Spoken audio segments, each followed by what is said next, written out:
Wow. Why is Oh, that? you knew I had 6. Don't you tell your lies.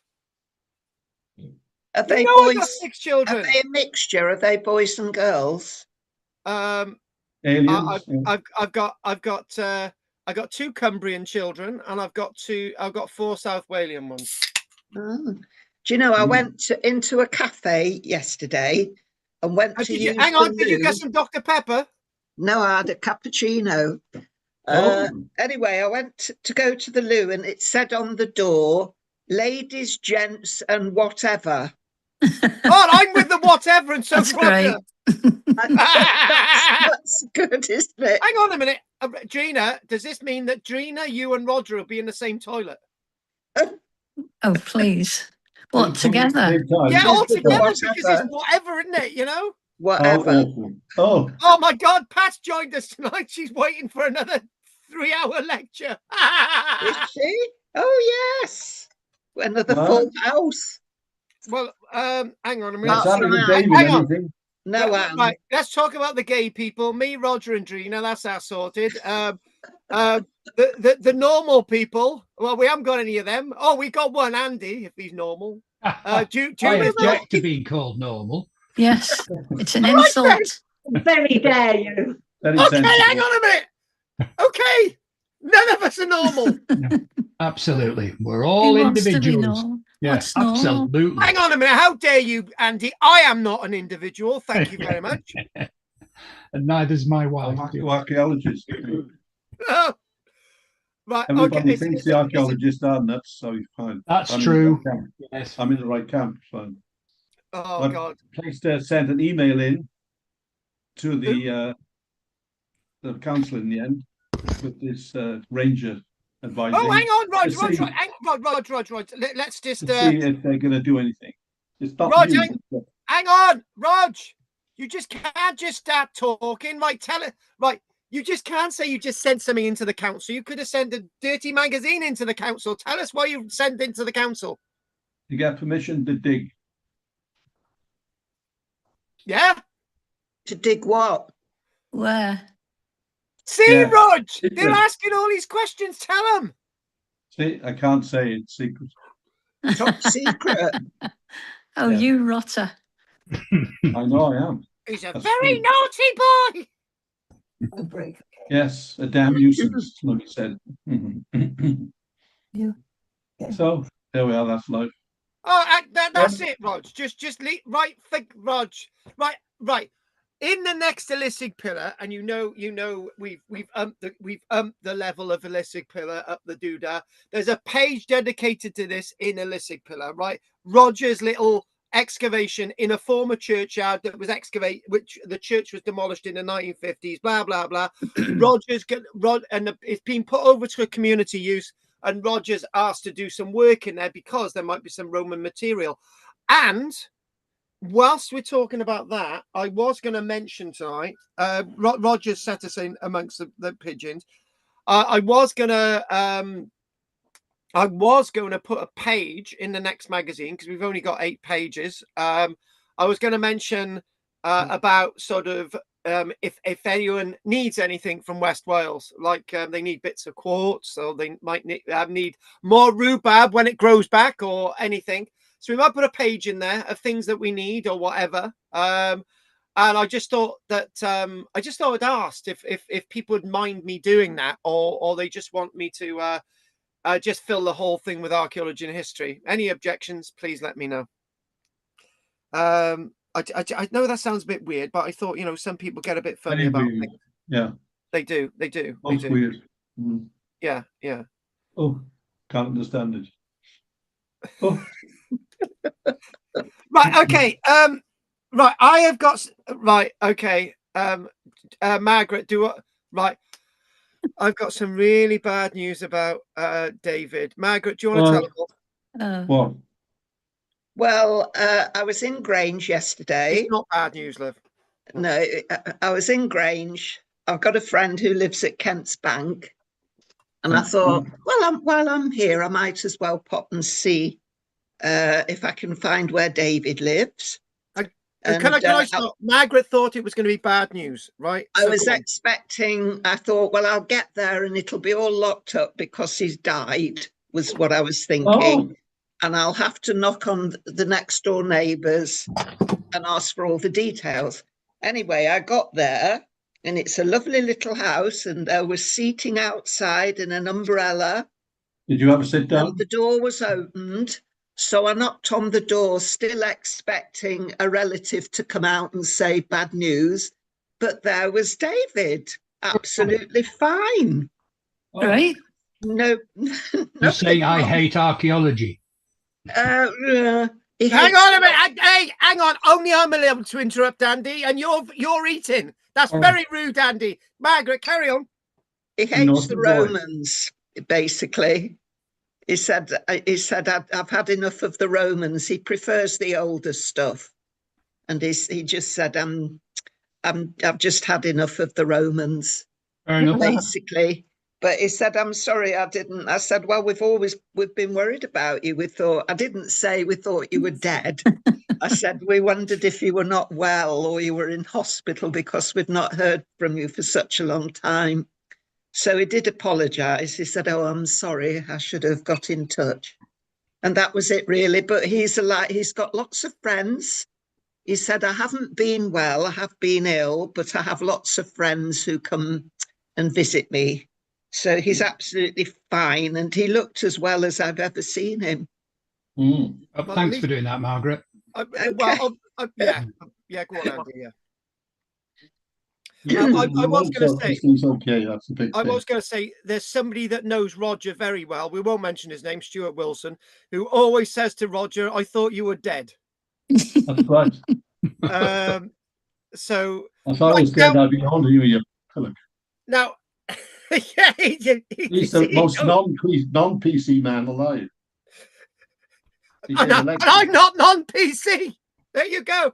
Well, yes, but no, he blazes away. He said about exploring the well on the site, and we used to lower a student down on a rope, tied his legs, and somebody said, "Oh, what would have happened if he come off?" "Oh, we got plenty more students." No, he's just terrible. Absolute. He thinks he's Lord of the Manor because he's dug up an old place, and he's acting it. I think, ew, what a waste of time. I've done plenty there. It's interesting, but he had a girlfriend he treated like a terrible slave. Did he? Yeah. Treated her like a slave. Roger, bring my dinner down, bring down a cooked dinner to the field. Oh. He would sit there in the middle of a field with all the students with his cooked dinner in the middle of the field. I know this, Roger, right? And he would sometimes complain that it wasn't cooked properly.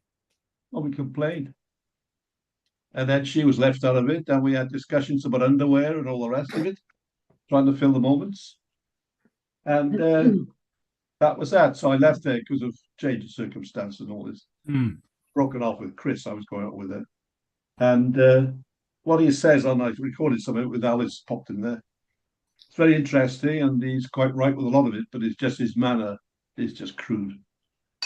He gave a lecture to the Cardiff Archaeological Society in the uni, and he swore there and all sorts. You think, oh, they didn't think much of that. But there we are. Oh, some people, eh? Some people. I never swear in my lectures, ever. Anyway, right, okay. Now, it's good that people have got a lower opinion of another archaeologist than they do of me. I'm quite happy with that.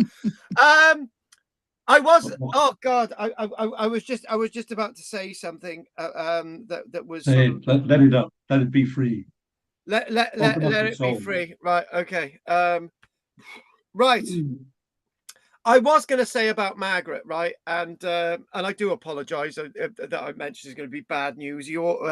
One of you nearly had a heart attack then. I do apologise for saying that, but it was bad news in a sense that I did have a conversation with Margaret. I don't want to sort of talk about that conversation.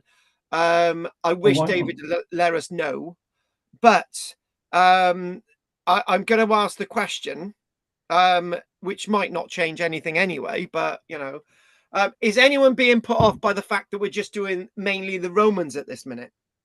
No. Right, Marina biased. speaks for you all. That's good. Yeah. Thank you. Well, if anyone did, the problem is David should have said something, because Margaret did say something and we had a conversation. So let's talk positive about this. Because as we know, David would only usually do an hour, right? And we usually do other stuff in this presentation, right? And if it goes on a long time, which it sometimes does, Pat, then what we could have done is we could have done all the non-Roman stuff at the beginning, right? Yeah. And then all the Roman stuff afterwards, right? Yeah. Now, if I would have known, It would have been better. Yeah.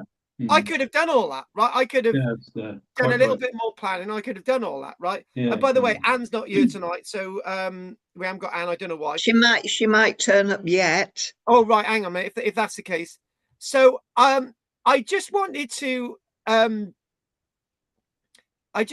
put this idea out, not to change things because of David, right? But maybe David, just to sort of break things up a little bit for me, maybe we could do once a month a non-Roman thing, right? Just a stab on something completely different, whether it's whether it's the problems of Napoleon's army and all the bodies found in Lithuania, to looking at very early evidence in North America, through to looking at the Han Dynasty in China, or maybe looking a little bit more about the Aboriginals on a Pacific island, or maybe we should just keep to the Romans. So or maybe what we could do, which would be a totally boring subject, but I know Judith would not come along to the lecture. Maybe we should do the archaeology of the real King Arthur, or something like that, something non-controversial. King Arthur. Yeah, the archaeology of the real King Arthur. He's as you well know, we did have some people turn up here in West Wales saying that King Arthur's buried here. But I did say what spoilt it is that the woman did turn around to say, so is Jesus. And I'm just thinking, do I believe any of this? But that's an idea, right? That maybe we could break this up and do something sort of non-Roman once a month, maybe. So there we go. Yes, would be handy is eventually linked, but the Etruscans. Yeah. The problem is, if I did the Etruscans, we'd end up doing 4 years of it. Because it's mentioned here again, we don't know much, it's this and that's it. I've got a book to read on it, and certain things have been found. A little bit of a knowledge of their language, which somebody said ended up in Ukraine, but I don't know if that's right. But anything about that, because they were the first rulers of Rome, I think, as kings, weren't they? Yes, they were. Yes. Yeah. Yes. Well, so something like that. It's a different tribe, not Roman, but sort of talked about when you're talking about Rome and its history. Well, I'm interested with that. We did touch on the Etruscans. We have. Yeah, we've touched on them at one point. We have. We've done 1 or 2 lectures on the Etruscans. I like to do a bit more touching. Yeah. So what I would say in the break, maybe if anyone thinks what I've said is a good idea, then they need to come up with a subject, right? Roger's already spoken, so there we go. So let's just see if anyone else has got anything else to say. Andy, we're not interested in anything you've got to say. But you have to. Oh, I'm sorry. I really let the team down. Right, I've got to come to Andy next because there he is, Andy. Just for local people in the north, the tickets are available for the archaeology conference at Ambleside in November. They're out now. Oh. Yeah, it came up on my phone. Yeah, 19th, I think. Something like that. November, I think it is, isn't it? Yeah. Yeah. Can you give me a lift? No. Yeah, I'll probably go in with Claire. I've got tickets for Claire, so yes, I'm sure we can do the same again. Yeah. I don't like driving in the dark. That's the thing. Yeah, fair enough. I just to echo what Roger was saying, I quite like the idea of having one subject away from the Romans a month. and I just got a book on the Picts because I don't know anything about them. Right now, They were not assimilated. So. Now, the Picts would be something really interesting because there's a lot more new stuff about the Picts. Exactly. And Andy, I would probably do it from another angle. You know, there's loads of Pictish art out there, but there's lots of Pictish archaeology, and that would be interesting. Obviously, chuck a bit of Pictish art in there somewhere along the line. That wonderful map. Yeah. So yeah. All right then. We're doing pretty well. No, we've nearly only at got Christmas. we've only got November and December to fill, and that's it, right? Yeah, and the problem is, if there's another 5 people to ask you, Andy. Right there, you go. It's not looking good. You know what Margaret's going to do? We're going to go straight on to Margaret. Anything you want to say, babe? Well, I'm just looking here. What does it say? Mount Carmel, Israel. Bone analysis revealed that settlers were eating reptiles, specifically snakes, because they're marked with flint cuts, and this is 15,000 years ago. Nice. Mount Carmel. They've been excavated. Mount Carmel in Israel. Do you know, I got to say honestly, it makes you wonder. Countries that it seems to always be at war, seems to be doing some of the most archaeology on the planet. Yeah, no, that's interesting. And also, I don't know if this is new news or old news. No, it's not. We don't want to hear it. English Heritage sent a drone up over Cumbria, and they discovered above Bassenthwaite an oval-shaped enclosure. Ooh. And it had a bank and a ditch, and it must have originally been topped by a massive palisade wall made of tree trunks. And it says this is the first Neolithic causewayed enclosure ever discovered in Cumbria. Ever discovered in Cumbria. Ever. And it says many of these found in Britain show clear evidence of violent attacks. Oh, now come on. Why would you want to attack a causewayed enclosure for? Well, it says hundreds of arrowheads have been found at entrance gateways, burnt timber palisades, and unburied individuals in the ditches bearing fatal skeletal trauma. Right, all right then. We got. That's your topic sorted out. Are we talking about the Carmel site then? Still? No. That was the first little thing that I mentioned because it just cropped up on my phone. Right. So just run through this. This is which do you want to hear? The reptiles? No. I sorry, I got the two mixed up. All right, sorry. We've done the Bassenthwaite is the more interesting. Right, sorry. I just got the two mixed up. Really sorry about that. They didn't eat snakes in Cumbria, as far as I know.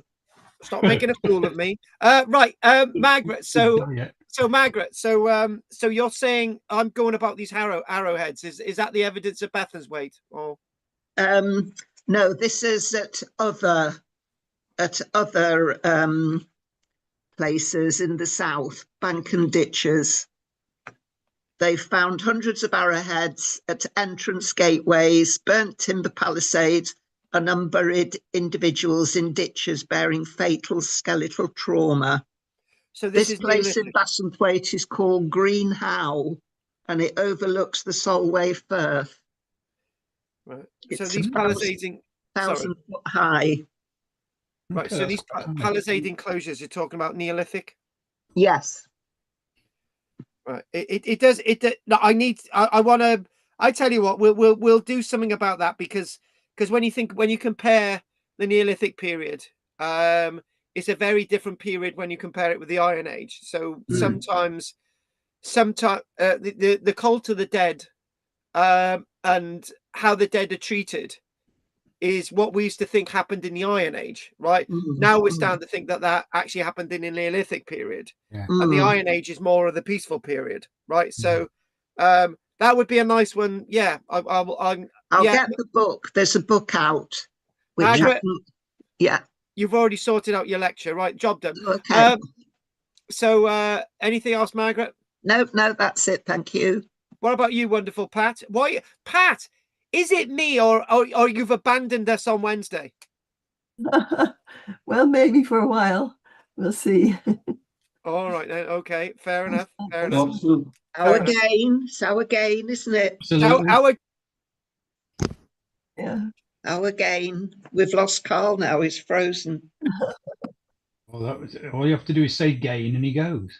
Yeah. Hey, Hey, what? you're back back. again. There he is. What? You went away for a little while. I went away. Yeah, there's a song there. one. Yeah, Trina. I haven't got any news this week, sorry. I did Jean- read something about Go on. when they settled, they would settle by water. Water was very important. They, when they became farmers, water was what they looked for. And yeah, that's a good point, because it's actually ramped up quite quickly, because the news in the farming world is that from what I can read between the lines, is that the farmers are actually now realizing that water is more important than they ever thought it was, seeing that you guys are not going to get very big potatoes over winter. There's going to be food shortages over winter, and that water needs to be saved by farmers. People don't talk about the fact that there are lots of people in the countryside who don't have mains water, and their wells have dried up. Yeah. And we're like us, we're having to rely upon water coming onto site. So the situation is going to be water security, and you've just mentioned it, because the people in the past realized how important the water was. And well, the best example of people realizing how important water was is the ancient Egyptians, with the yearly Nile flood. And any Egyptologist will tell you, when the Nile didn't flood, it was catastrophic for the Egyptian civilization. So, like the Indus Valley, like all of these civilizations reliable on water, even Central American societies, they realize the importance of water. Unfortunately, we in Britain have not realized the importance of water. So you look at Lincolnshire, where it's like a dust bowl, with large open fields with very little sense of water management. We are now starting to realize that we've got to learn and understand messages from the past, which Gina's just mentioned. Water is key to everything, right? And when you move away from water, upland areas which are barren dust bowls where sheep are grazing, and that you start to realize how important water is. So Will. Well, talking about water, I'll tell you this. The Go time on. is coming. Time is coming. No. When desalination plants are going to be necessary in most countries of the world to pump desalinate salt water from the coast, pumping stations throughout countries to provide supplies. It would be a ready means to keep ground damp in areas where forest fires are predominant. So you can pump stations, put miles and miles and miles of tubing. You can create industry, you can create jobs, you can create expertise. We've got 3/5 of the planet covered in water. Like the Middle East, they use desalination plants to provide the water to many of the Arabian countries. And it's going to happen. North America, it's going to happen in the UK. You could solve the problems primarily where you can move from whether the North Sea or the Atlantic into the middle of England, and you can provide a water source for farmers. And they don't have to be large piping. It's quite possible, but it's an investment. But if you consider the insurance industry would reduce their liability, premiums could go down, and you could have investment and jobs and development of natural resources in your areas to improve the economy. So all that thing can happen. And actually, it should do, but will it? Will, I'm sorry, I'm going to interrupt a minute. I've been thinking about this desalination thing here, living with a water shortage. We're just going to have massive IBCs, which are basically things that carry 1,100 liters of water. So we're going to have dozens of these on site to make sure that in the winter months, we've got loads of water. So, we're going to be water rich. And, it's lessons that we learned from the past. But I would say one thing that you might not all know. My film company, we've got a film crew that is actually filming in Nigeria at this minute. And believe it or not, but we do. We've got a Nigerian team, and we're being told that it's torrential rain there now. They're getting more rain in Nigeria than they had before. So that's something rather interesting. So what might happen is the Sahara Desert might go green again, whereas the Northern Hemisphere won't. Yeah, interesting. That's a weird one. Judith, the rain in Nigeria is probably as a result of El Nino. Yeah. This particular time, but generally the weather pattern's correct for that. So. Yeah. Judith, have you got anything else to say before we carry on? No, nothing. But that idea of doing something different's a good one. I'll put my thinking cap on. Right. Okay. Look. If it is King Arthur, we're not allowed. We're not doing King Arthur, Judith. Everybody's interested in it, are they? Judith, we're not doing King Arthur, are we, Judith? We're not. No. Okay. Judith, do King Arthur. We won't do King Arthur, Judith. Right. So, some of tonight is taken up because of Margaret. She's got a way of dominating my lectures. It's all her fault. Well, shut up, and I'm never going to forgive her. Yeah. Shut up. Yeah, I think you should. I think you should, Margaret. I'll zip it. Margaret, say more. Say more. Right. So here we go. I can eat unhealthy things tonight, can't I? Like packets of squares, because I'm not getting any objections from wonderful Anne. Or no, Anne frightened me. Can you imagine?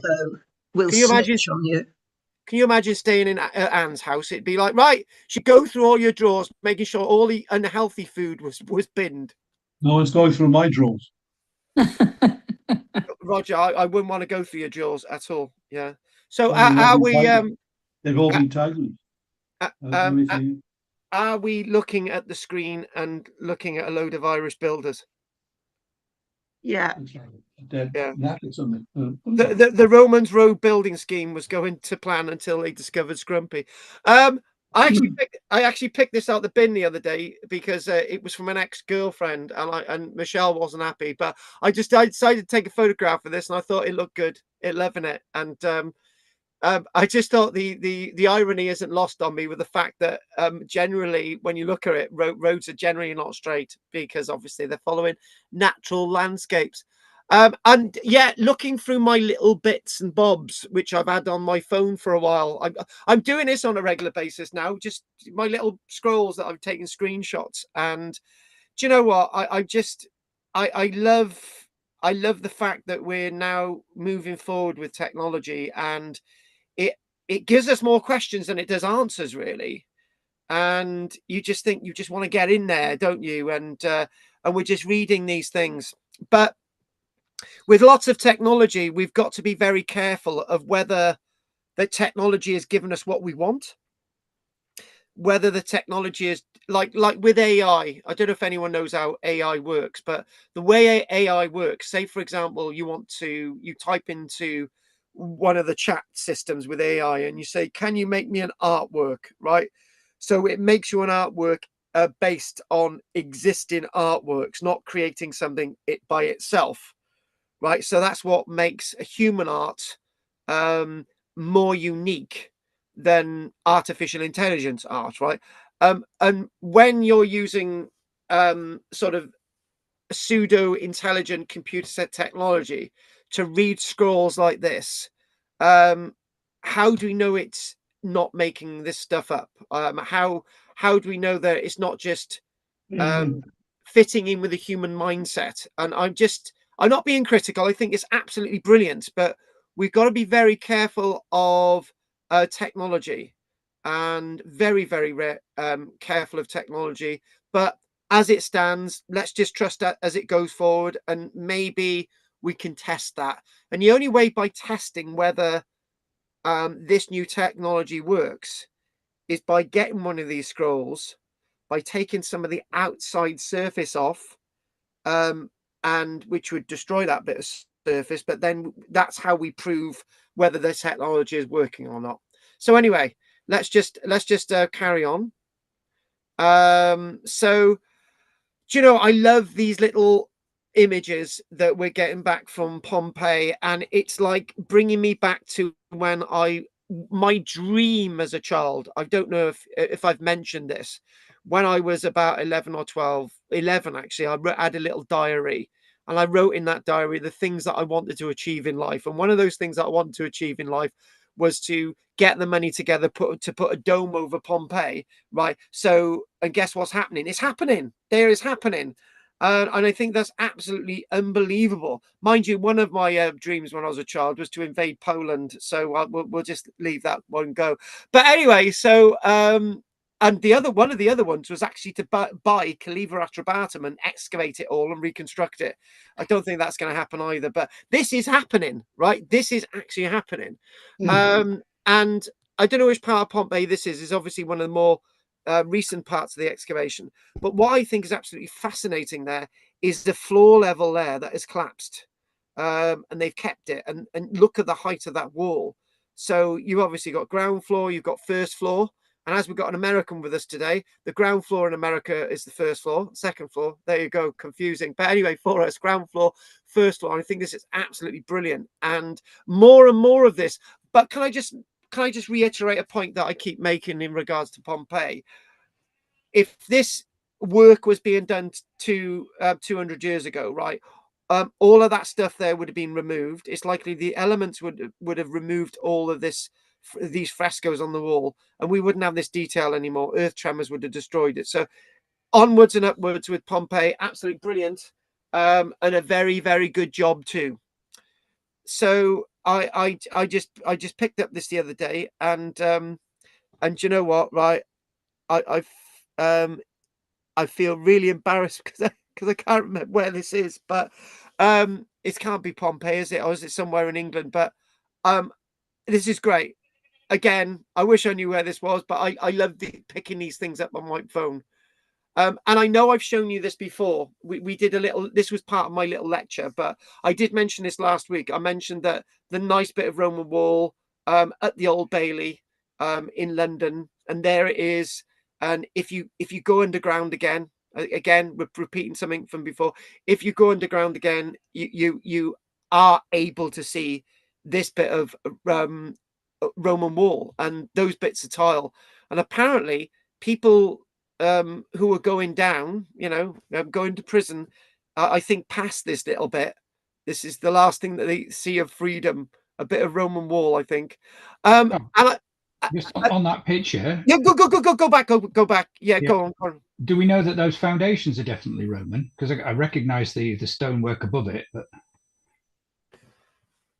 Andy, what are you saying? I'm just wondering whether there's something there before they were doing it. What are you saying, Andy? The Old Bailey there before the Romans. What's that, Andy? No, there's nothing there before the Romans. But this is one of the point. This is one of the things that has been mentioned before. Andy is. I think we've been doing these classes for too long now, Andy. I think Andy. Some historians and archaeologists do battle and argue with the presumed theory that there was nothing in Londinium before the Romans, right? It's like there was nothing in Londinium. And occasionally when I'm doing my Londinium stuff, I say, well, there's that little bit there that was sort of there before the Romans. So that challenges the narrative. And Andy's got a very good point there, because the Old Bailey isn't outside London. It's sort of in London, and it's like, well, yeah, very, very good question in that, Andy. And maybe we could do a little bit more about that in the future. Maybe when we do this. I think that the other problem is, I think the other problem is that we don't normally see Roman foundations because they don't ever dig that far down, do they? I don't know what they're like at Vindolanda, but so I've never seen Roman foundations. So it looks a bit alien. It looks too random for an organized Roman wall. So It looks, look at that. It looks far too random. And if I was dating this, it's definitely not it. Right. Of course, it's Roman, Andy. How dare you sort of even question any of this? But there is one thing. If I dug into my stuff, Roman foundations are usually very much like what's above, right? And you know, it might be tapered a little bit thicker, but it looks, Roman foundations are very much consistent all the way through. So you can actually see this line here. Yeah. This is the bit that stands out, this tile. You can actually see more tile running through, right? So that's good to question that. And do you know what? By the way, I got a little, me and Margaret had a nice little romantic discussion the other day, and I'm glad Margaret's not on tonight. And me and Margaret, I said, look, Margaret, if I ever win the lottery, right, you know, I will hire a minibus and I will take us to York, right? And Margaret said, "You're going to take me anywhere nice?" And I said, "Yeah, we're going to dump you off in the Jorvik Viking Centre, and me and Andy are going to go off and see the Roman walls." And she was happy with that. She was very happy. Anyway, look at this, right? Again, I really apologize but I think this is one of those Airbnb places, and look at that. You go to an Airbnb place and you get a Roman hypercore system underneath your, you know, your floating sofa. Yeah. Yeah, exactly. I saw this and I just thought brilliant. And with my haste, I took a photograph on the screen, and I'm going to say it's either in Britain, which I think it's unlikely, or it's in France. That's it. But I just thought I've loved this, and I just thought, I tell you what, right? This, do you know what I've always thought, right?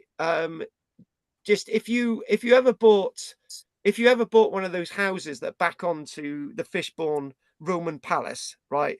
And you just like thought, right, yeah, me and Andy are going to go into partnership now. We're going to buy one of those houses, right? And we're going to annoy Karen and we're going to annoy Michelle by actually digging up the living room, right? And it'll be like sort of I don't know, The Great Escape. So we dig up the living room, right? And we just excellent idea. Yeah, and Andy would have to go outside and sort of you know, let the mud go out of our trousers as we're going up the street.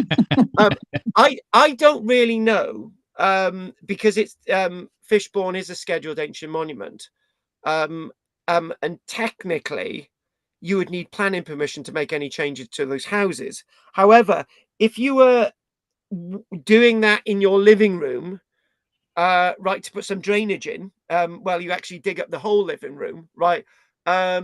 We would get away with it, but it would be a long time before we make that public.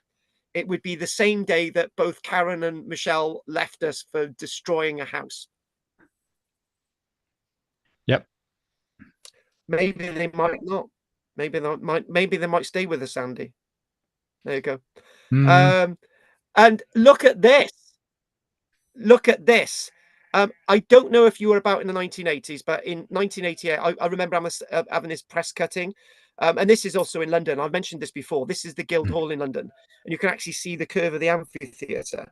And if you go into the basement of the Guildhall in London, right, which are these images, you can actually see the Roman wall underneath the Guildhall in London. Isn't that absolutely brilliant? We had no idea where the amphitheatre was in London until 1988, and lo and behold, there it is. And in 1988, I remember this was one of my first press cuttings out of a newspaper, and I thought this was absolutely brilliant. So again, just a reminder of the things that we're going to be looking at, and let's just go. Yeah, that's something for the newsletter. But anyway, what it is, this is Margaret's session, right? This is all because of Margaret now. Very selfish woman. She doesn't understand these things. Margaret said to me the other week, she said she was going on about locations in Britain, right? That were other than places like Eberarkham, other than sort of Londinium, and other than sort of Corinium and these places. You know, what did the everyday average people live it? Where were these places that they lived, right? And I just thought, right, I need to find some of those localities, right? And this is one of them, Alchester. This is actually Water Newton. Hang on a minute. Have we got Alchester? Right, no, we haven't. We got Water Newton. Hang on, just let's see. Right, okay. My slides are a little bit all over the place a minute. Hang on a minute. I just got to go to my book a minute just to sort of what is it? Hang on a minute. Water Newton. I've lost my notes of the book a minute. So 82. Right. Okay. Yeah, this is Water Newton. Now this is a really interesting one. And obviously we got a really nice aerial photograph of this. And before I get into the point that Margaret was getting at, these localities that were sort of, you know, roughly localities that were side of the road, everyday normal people lived, industry and all the rest of it, right? This is one of those sites, and I'll mention this in a short while. One of the things that I've been postulating over this week it is the following, right? Where's the wall around this locality?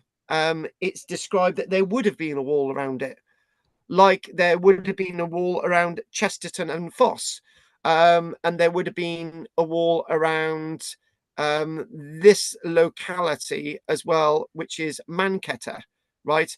None of these walls survive anymore, right? And this is Alchester, actually. It's all mixed up. But the point is with all of this is that I started asking the question to myself, why are there so many of these localities without walls around them, right? How is it walls like Eberacum have survived? How is it the walls around Eberacum have survived when in fact, you know, there's people living there? How are the walls around Corinion survived when there's people living there, right? And why is it places like this at Water Newton that the wall simply hasn't survived at all? And it starts to make me wonder about these walls, and it just starts to make me wonder, you know, when archaeologists are describing these sites having walls, right? What are they basing this on? Because lots of these places haven't been excavated either. There are small footings of walls, but maybe that's all that there was. And I'm starting to ask these questions because I've got some doubts in some of the descriptions, some of the things that archaeologists have published, and so on. So this site is actually Water Newton, and we'll come up with what it precisely says in my book here, right? So Water Newton remains attracted attention of leading antiquarians, and it basically says there's been copious excavations in the 1820s, and this is the point. These revealed the industrial potential of the landscape, workshops to elaborate houses. This is the type of landscape that, you know, me and Margaret were sort of talking about, right? But paradoxically, away from what me and Margaret were talking about, therefore it's a clear town plan look, right? But the other thing as well is in the excavations in the 1820s, right, there's no Iron Age stuff here. And naturally, these things that we're looking at today, we'll be looking at them again.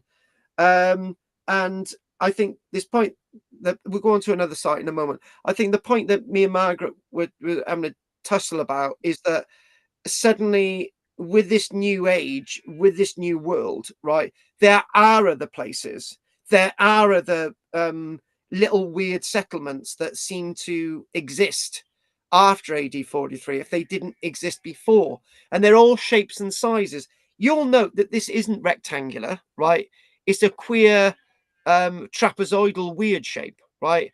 And the aerial view shows us a main street, which quickly sort of that sort of Roman idea, that sort of Roman world. But what's that? The voice went there. Hello? What? Can you hear me? Good. My voice went right. Shut up, Joe. Shut up. So, okay. But the one thing that we're looking at here is that all of the streets are just all higgledy-piggledy, right? But we're also being told that there's no Iron Age precedent to this. So anyway, moving on to another site. This is a really, really weird one. And I had planned this all tonight, and I'm just working out why I'm all over the shop with this book. 1 second. This is a place known as Chesterton-on-Foss, right? This is associated with the Foss Way, right? I've got to get my notes again back in the book, and I don't know why this has gone ape, but I will just get my... This is Chesterton-on-Foss, which is, there we go, page 250. We're back to it, right? And this interesting site, Chesterton-on-Foss, look at it. It's just a weird little place, right? Again, a weird little shape. And I think this is what Margaret was sort of getting at. Maybe we should look at some of these weird little places, right? And this is actually Chesterton-on-Foss. There it is. There's where it is, Chesterton-on-Foss. And you're looking at this, and there's the Roman road going through it, right? So the Roman road is actually got the modern road on top of it, right? But you're looking at this and thinking, what a strange little weird place. And it's neither here nor there, is it? It's not a big place. So if you go back to the aerial view, looking down at this, and this is all linked to the early stages, to be honest with you. And it's basically saying, in my notes, it says this is a mini tiny little town, and on the, well, it's not, you could fit this into Arnside quite more than once, and Arnside isn't a town, is a village. So and it's saying that you go to this site, and there's it's talking about ploughing has destroyed gateways, and the stonework can only be found through archaeological excavations, and we understand that from the 1920s. There's rooms with wall plaster in them. There's flue tiles excavated in the 1960s. And it's basically saying the section was cut through the northwestern defenses in 1967, showed conclusively that the wall here was 3.5 meters thick. Why would a wall be 3.5 meters thick? And if so, why hasn't it survived? And where is the stone from it? And I just got these questions consistently, that there's, even though we're finding, you know, a wide stone footing for a wall, right, doesn't mean to say that it was a very tall wall. Maybe it was just a boundary wall, and you've got these ramparts and ditches, and something like this was occupied for quite a long time, way into the 300s. And again, we could come on to all these again, and it's talking about various buildings and shops along the Foss Way, Margaret. This is along the Foss Way. This is along a main Roman road, right? But we have another one. We have another weird one of these, which isn't too far away. A place known as Dawn, right? Which isn't too far away. Have we got Dawn? I think I may have actually marked Dawn on the map as well. No, it's not on there. But Dawn is actually very near our place at Chesterton on Fox. And the reason why I'm going through these a little bit quickly is that we'll be coming back to these again. But Roger, this goes down to Roger now, right? And by the way, sad news about Dolly Parton. The one thing that we think about in archaeology, Roger, is that Roman signal stations, we think about Roman military bases. We don't think about things like this, right? And in the world of archaeology, it's almost as if everybody's looking for military things or large places like Viraconium, Wroxeter, or places like Ventisilurum, Caia Went, or even places like Londinium. But equally, you can get these weird little places. And again, blaming Margaret for this one, these weird little places. And it's saying the surviving remains are those of a roughly rectangular. It's actually saying, when we actually go on to the aerial view again, hang on, I've got the aerial view. This isn't a massive site, but with the defences and all the rest of it, it does actually say it's 10 acres, right? But if you compare this with lots of Roman towns and cities, this is actually quite small. And this is again associated with the Foss Way, right?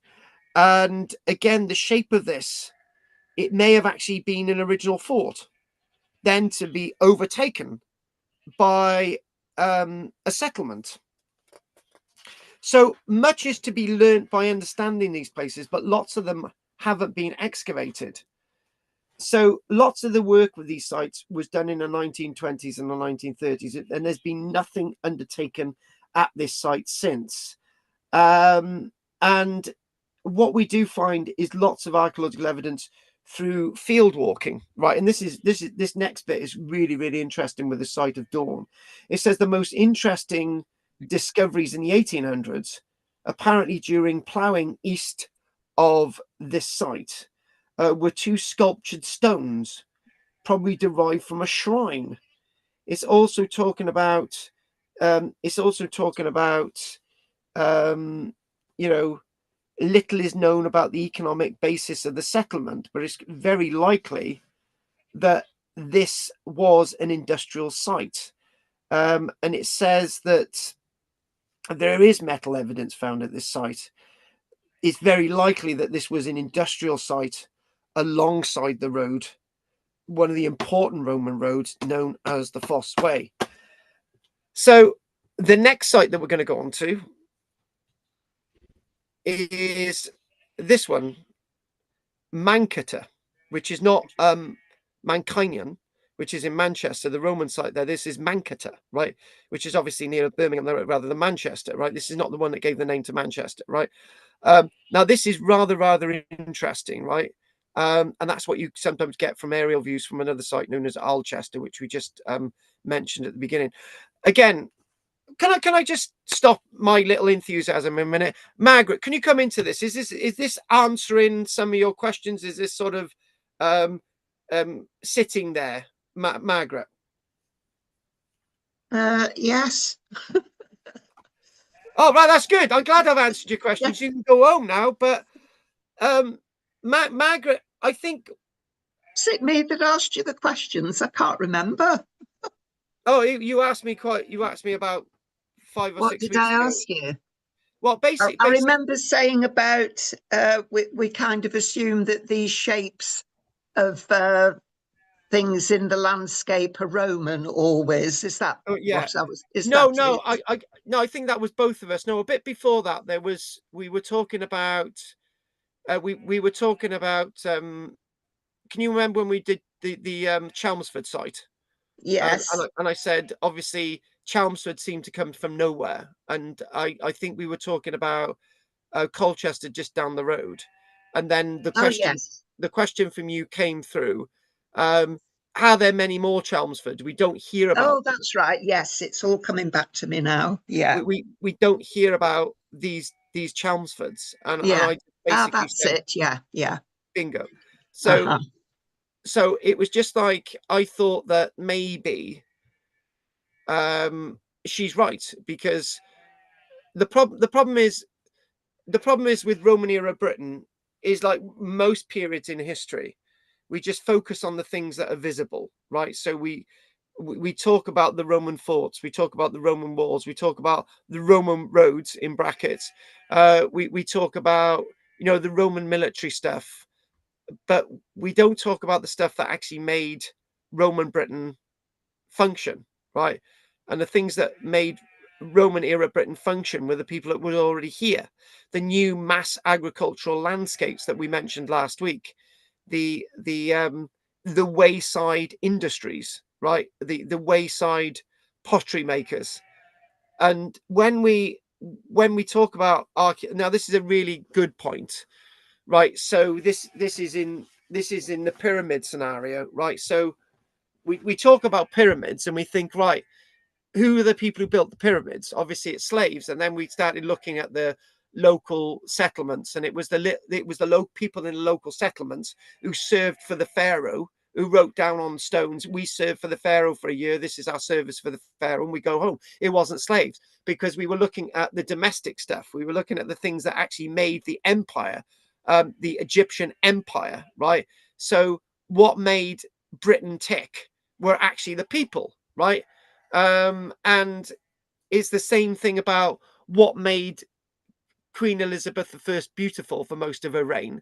It wasn't Queen Elizabeth sitting in front of a mirror. It was a servant sitting in front of a mirror to try and make Queen Elizabeth beautiful. Put that wig on because she got the pox quite early on in her life. So they had her hair, they put the wig on that made Queen Elizabeth look wonderful, right? Queen Elizabeth didn't do that. It was the servants. So it's the same as Roman Britain wasn't Roman Britain. It was native Britain that made the Roman era tick in Britain. And this is what the industry is about. So if we go on to this, and I think we'll have a little bit of a break after this because I've got my sheep moaning. Right, you can probably hear them. Now, again, this is one of those weird ones, right? This is Manchester, right? And I've got a nice little bit of an aerial view. Hopefully, there it is, straight out the book. So we're looking at Manchester, and we're thinking, right, okay, the modern vehicles going through. We got the road. This is the Watling Street, actually, not the Fosse Way. We've shown you where Manchester is. Just sort of a bit of a reminder there again.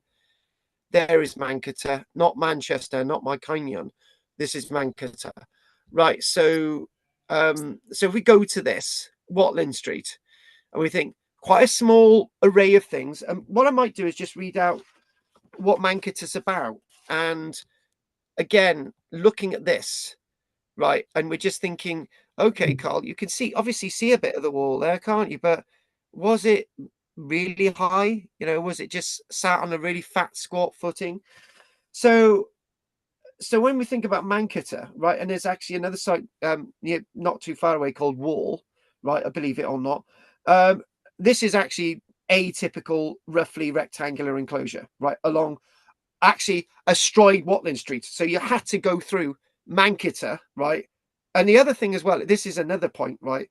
If you're going to have a site like this, right, and you've got to go through Manchester, right, then you're thinking that's a bit weird. I feel that's a bit weird because it means that if you're a large group of people, right, and you're going between gate to gate, it means that the locality is unsafe, right? But the gates are not for that. The gates are just basically to say, you know, we're going to lock up at night, or actually the gates are actually saying, well, this is the Roman world, right? You're actually going in between the arches, right?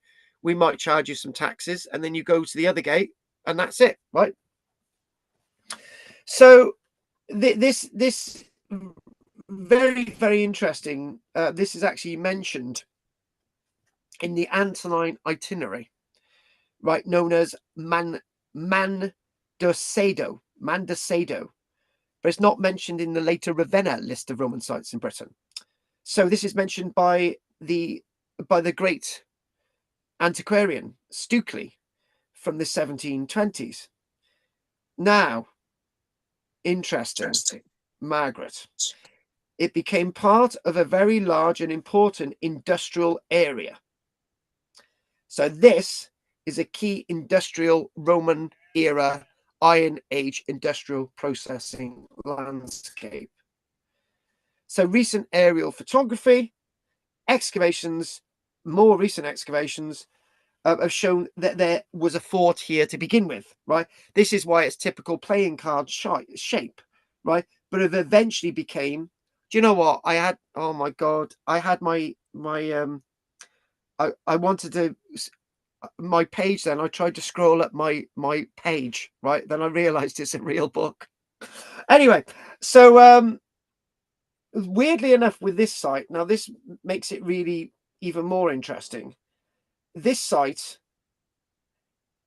is one of the early Roman military sites because they actually found Claudian era pottery. So we're talking about before the AD 50s at this site. So this is quite an early site. So this ties us in. This is one of those sort of early Roman sites that was in regards to Watling Street. Right now, this comes into history. What do you know about this site? You all know it. This is believed to be the site that was associated with the great battle against Boudicca, the Battle of Watling Street. But there's no evidence at all of a battle taking place here. So there we go. So when we talk about this, it's very interesting that more needs to be learned about this site, because, you know, it's people would like to know more about the industrial site around stuff around the outside. And interesting to me, looking at this, is actually the medieval stuff. These are medieval ridge and furrows, and these are typically medieval ridge and furrows going in one direction, going against the other direction, right? This is all medieval ridge and furrows, right? And interesting enough, I do believe that the medieval ridge and furrows take account of the boundaries of this site within what was formerly the boundary of this miniature pseudo-industrial area, right? And this is that industrial question that we're going to actually go to next. And this sort of answers us lots more questions. And what we'll probably do, I'll keep flowing on this. Can I just mention before, we're not going to do that, but that's something very special. I wanted to just mention that this is another type of aerial photography. This is the site of Alcester, right? And look, you can actually work out the Alcester Roman landscape, right? But there's one problem with reading aerial photography. You always assume that everything which is going on in the aerial photography there all happened on a Wednesday afternoon, right? This is all different dates, right? And I could probably, maybe that there looks like a bit of a temple there. You've got the road going in there. You've got all these different buildings, but these are all different dates. So I want to kick that into the long grass. But again, thinking about this site and thinking about its importance, and there it is, isn't that this is basically an industrial hub. So you can clearly see on there, interestingly enough, the word glass furnace, right? That this is the great debate, right? We didn't make glass in this country. We reprocessed it, or did we make glass in this country? We're not going any further with that. But what you can clearly see is multiple pottery kilns, right? Makes it even more interesting, because people are going through this locality and they're picking up pottery along the way, right? And what we've then got is that you've got single pottery kilns. So we've got all these pottery kilns and stuff, all wonderful stuff going on there. So this would make a really nice discussion in itself, but this takes us, this is why I'm spending more time on this. This takes us to still the pre-Boudiccan stuff, but then it ranges beyond the Boudiccan stuff to say that this place becomes something very important after the Boudiccan period. The industrial production began with pottery in the early part of the 100s. Mortaria, which were frequently stamped with makers' names or factories. At least a dozen potters are known by name from Manchester. Can you imagine that? The names of potters who lived in Manchester are known from their pots. I think that's absolutely unbelievable. So these potters run from the early 100s into the 300s. One of the potters is known as Ineus, and the other one is known as Sarus. Ineus, R-U-N-I-U-S, and Sarus, S-A-R-U-S. And they didn't just work at this locality. They worked at another place known as Hart's Hill. So these were potters going between the localities. And that tells me another thing, doesn't it? Does it not? That when you think about these types of landscapes, what are the walls for? Or what are the gates for? If these people are just going back and forth to these localities, it's quite a peaceful landscape. And I get very angry with people talking about the local people were very anti-Rome, when in fact it was the local people who were probably the potters in the first place, right? Why object to Rome if you can make a penny out of it? Exactly.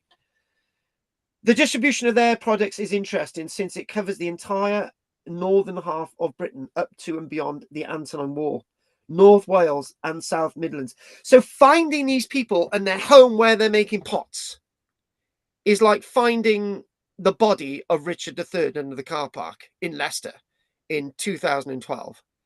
This is huge. So, and here we go. Oh, shut up, Roger. Interesting thing.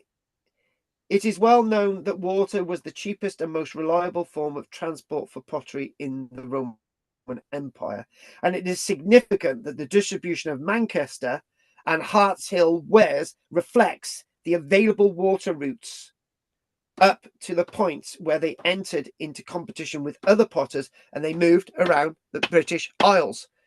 I keep telling you this over and over again, that the Romans utilized waterways more than they utilized the roads. But these are along roadways, so therefore the main roadways are still serviceable. But as soon as they can get this stuff onto the waterways, that's how they move these objects around. Because you can imagine pots on wagons, even in wooden boxes in hay. If one of those just pops off the wagon, then it's going to go on the ground and shatter and go everywhere, right? So water's your means of moving this around. For a time, though, Manchester and distinct potters saturated the Midlands and northern markets with their mortaria, and it is not likely that much of their success began with army contracts. It just basically went. Now, mortaria itself is for grinding, right? Is your large grinding bowls, right? And this is what we do see on lots of sites, alongside the black burnished ware and the pottery from the Jurachigi people. So the black burnished ware 1 and 2. So the kilns at Manchester seem to have been located almost entirely on the southwestern side of the town. So we go to the plan, which, if the prevailing wind was from that quarter, might have caused a considerable nuisance to those living alongside Watling Street. Simple timber buildings have been found, some of which may have been drying sheds or workshops. One such drying shed seems to have doubled up as a corn dryer during the harvest season. So in other words, that's really useful. So you'd have had slats in the floor, you'd have spread your grain around, and you'd have dried your grain therein.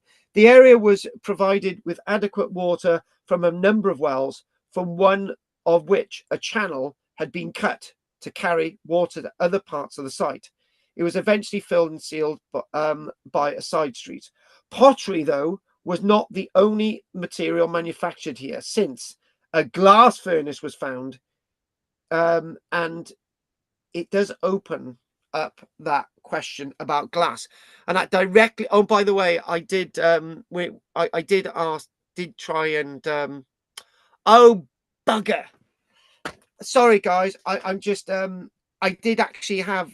Do you know last week? Sorry for my language. Last week I mentioned about that site that we found that glass shop in Colchester. Right, yeah. Colchester Archaeological Trust did actually get back to me and they said, "Here's the report." And I've had such a weird past few days.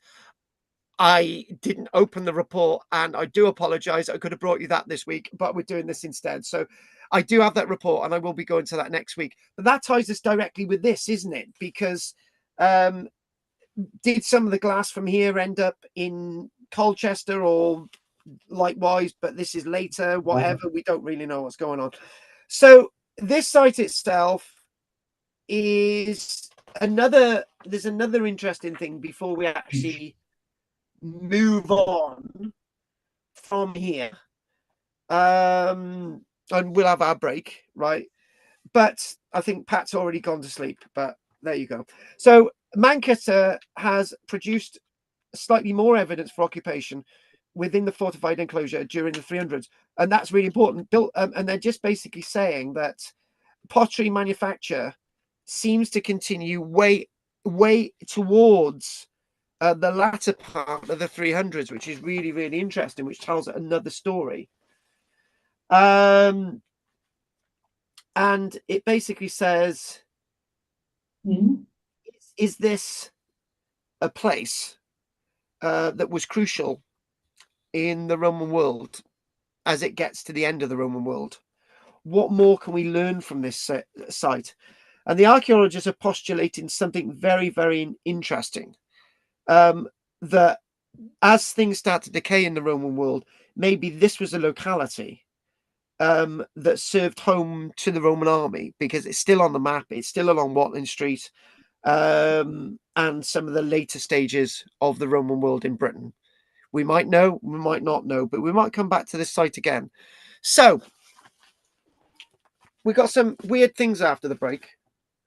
That's a weird thing before. And one of the weird things is a thought that I had the other night whilst I was lying in bed.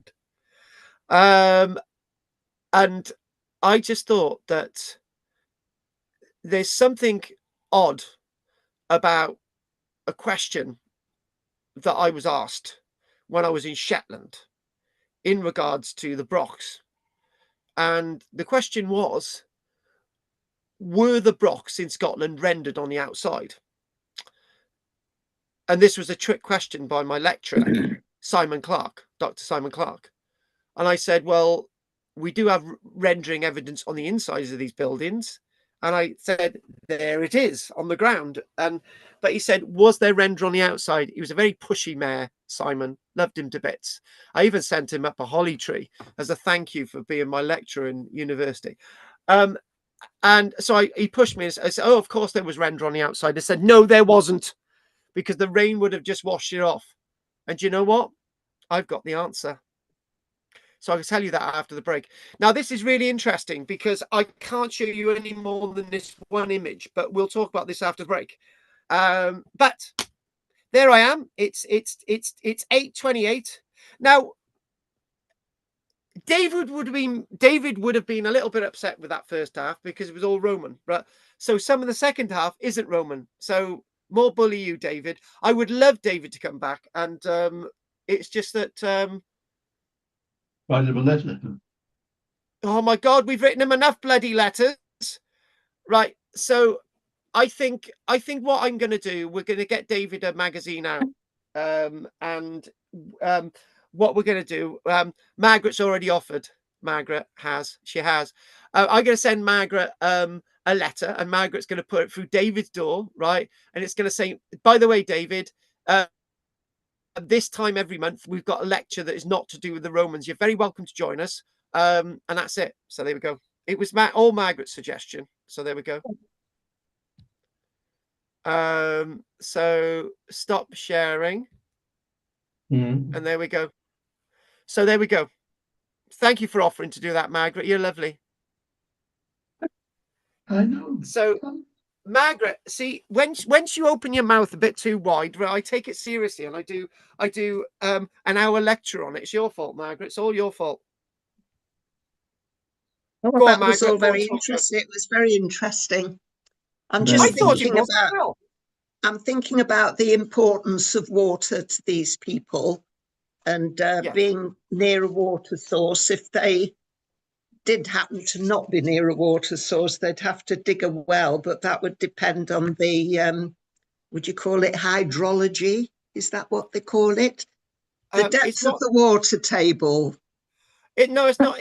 It's not necessarily that. It's just the way you would manage the water in the first place.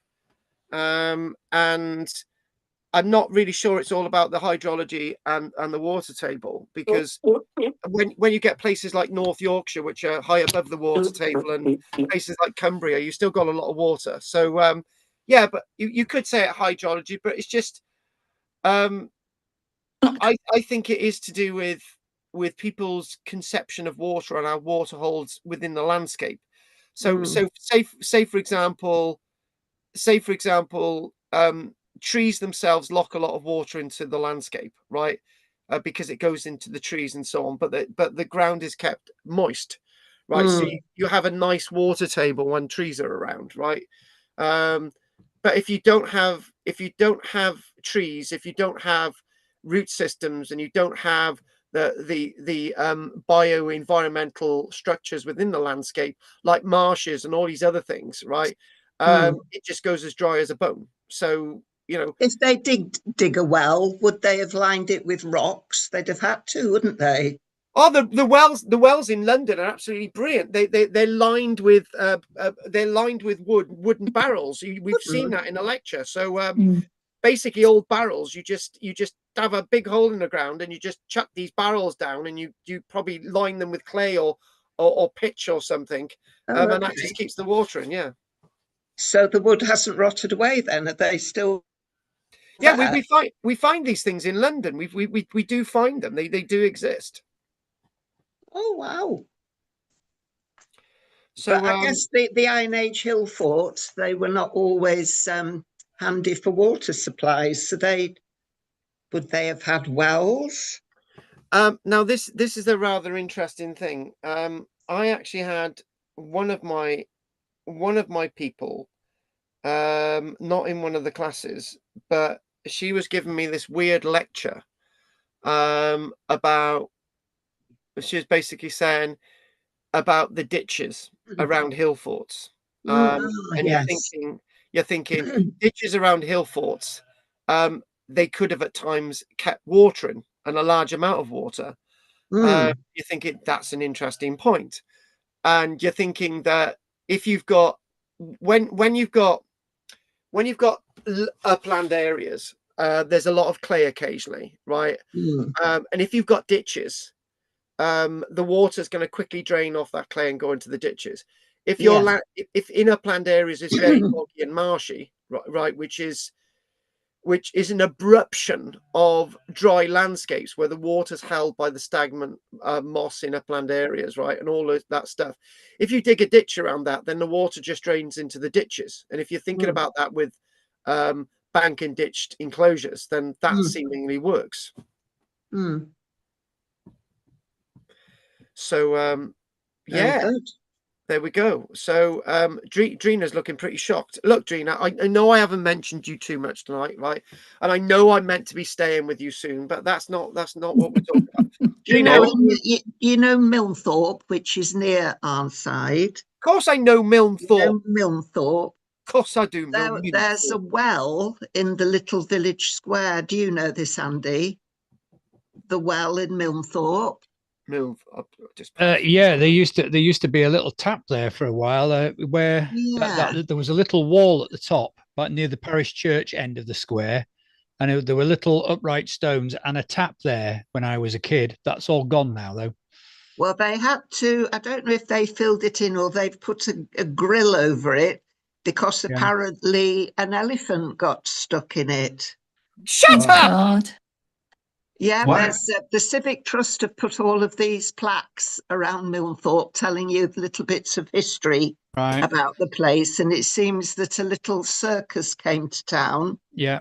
And an elephant got stuck in the well, so they had to cover it in. There are pictures of an elephant in Kendal, which I'm assuming is the same one. Yeah. Okay. I didn't know it had got stuck in Milnthorpe, though. That's understandable. Yeah. Yeah. I like little things like that. They amuse me. Well, I hope the elephant quite big was elephants. Okay. Yeah. Yes, it was fine. Must have been a little Dumbo, mustn't it? Yeah. We like our elephants. We like our elephants. Did you know there's a lot more elephants in the United Kingdom than official records make out? So if you go on official records, it says something about 25, but there's loads of private elephants in Britain. It's quite a few. No. There's quite a lot of elephants in Britain. There's more. I used to be obsessed with this. I used to track them. There was that circus elephant that ended up at Tredegar House, not Tredegar House, Longleat. I think in Nelly or something. And then you've got ones at Chester Zoo, and there's a few. But then I started looking into it. Then there's like private elephants in Britain. Good Lord. I wouldn't say there's 100 elephants in Britain, but it's not far off it. Well, a large python was found on the roadside near Milnthorpe. What's that got to do with being an elephant? God, yeah, there's just talking about wildlife in Britain. Milnthorpe again, isn't it? Yeah.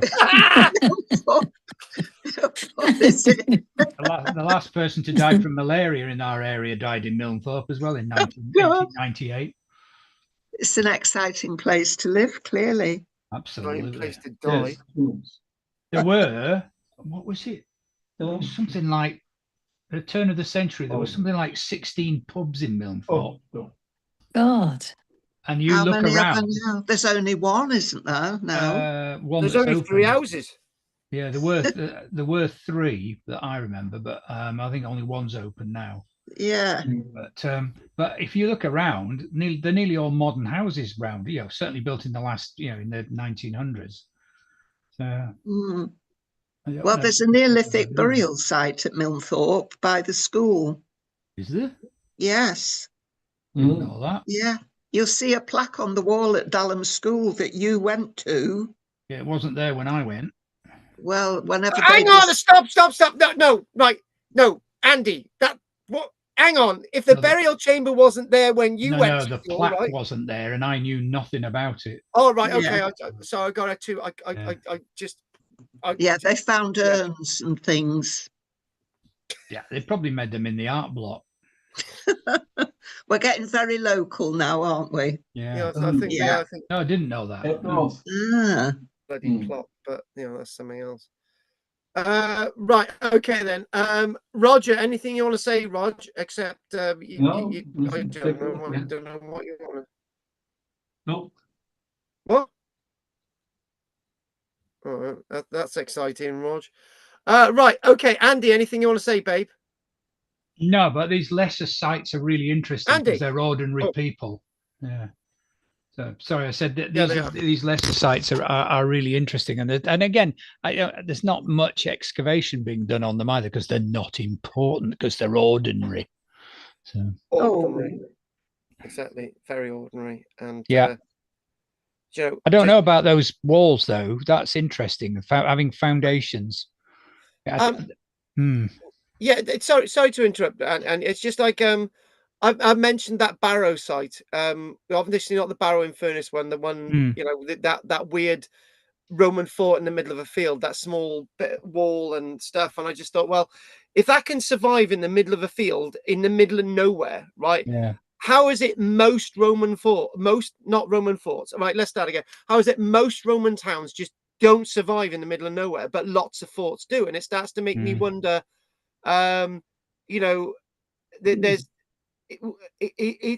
because what they say all these places were like quarried out for all their stone, but that doesn't make sense because if you go to places like York, surely that in that case all the Roman walls in York would be gone, right? Yeah. In that case, all the Roman archaeology in Colchester would be gone, right? Yep. None of this makes and actually there's places like I have done 3 recordings on these, and I'm gonna get there's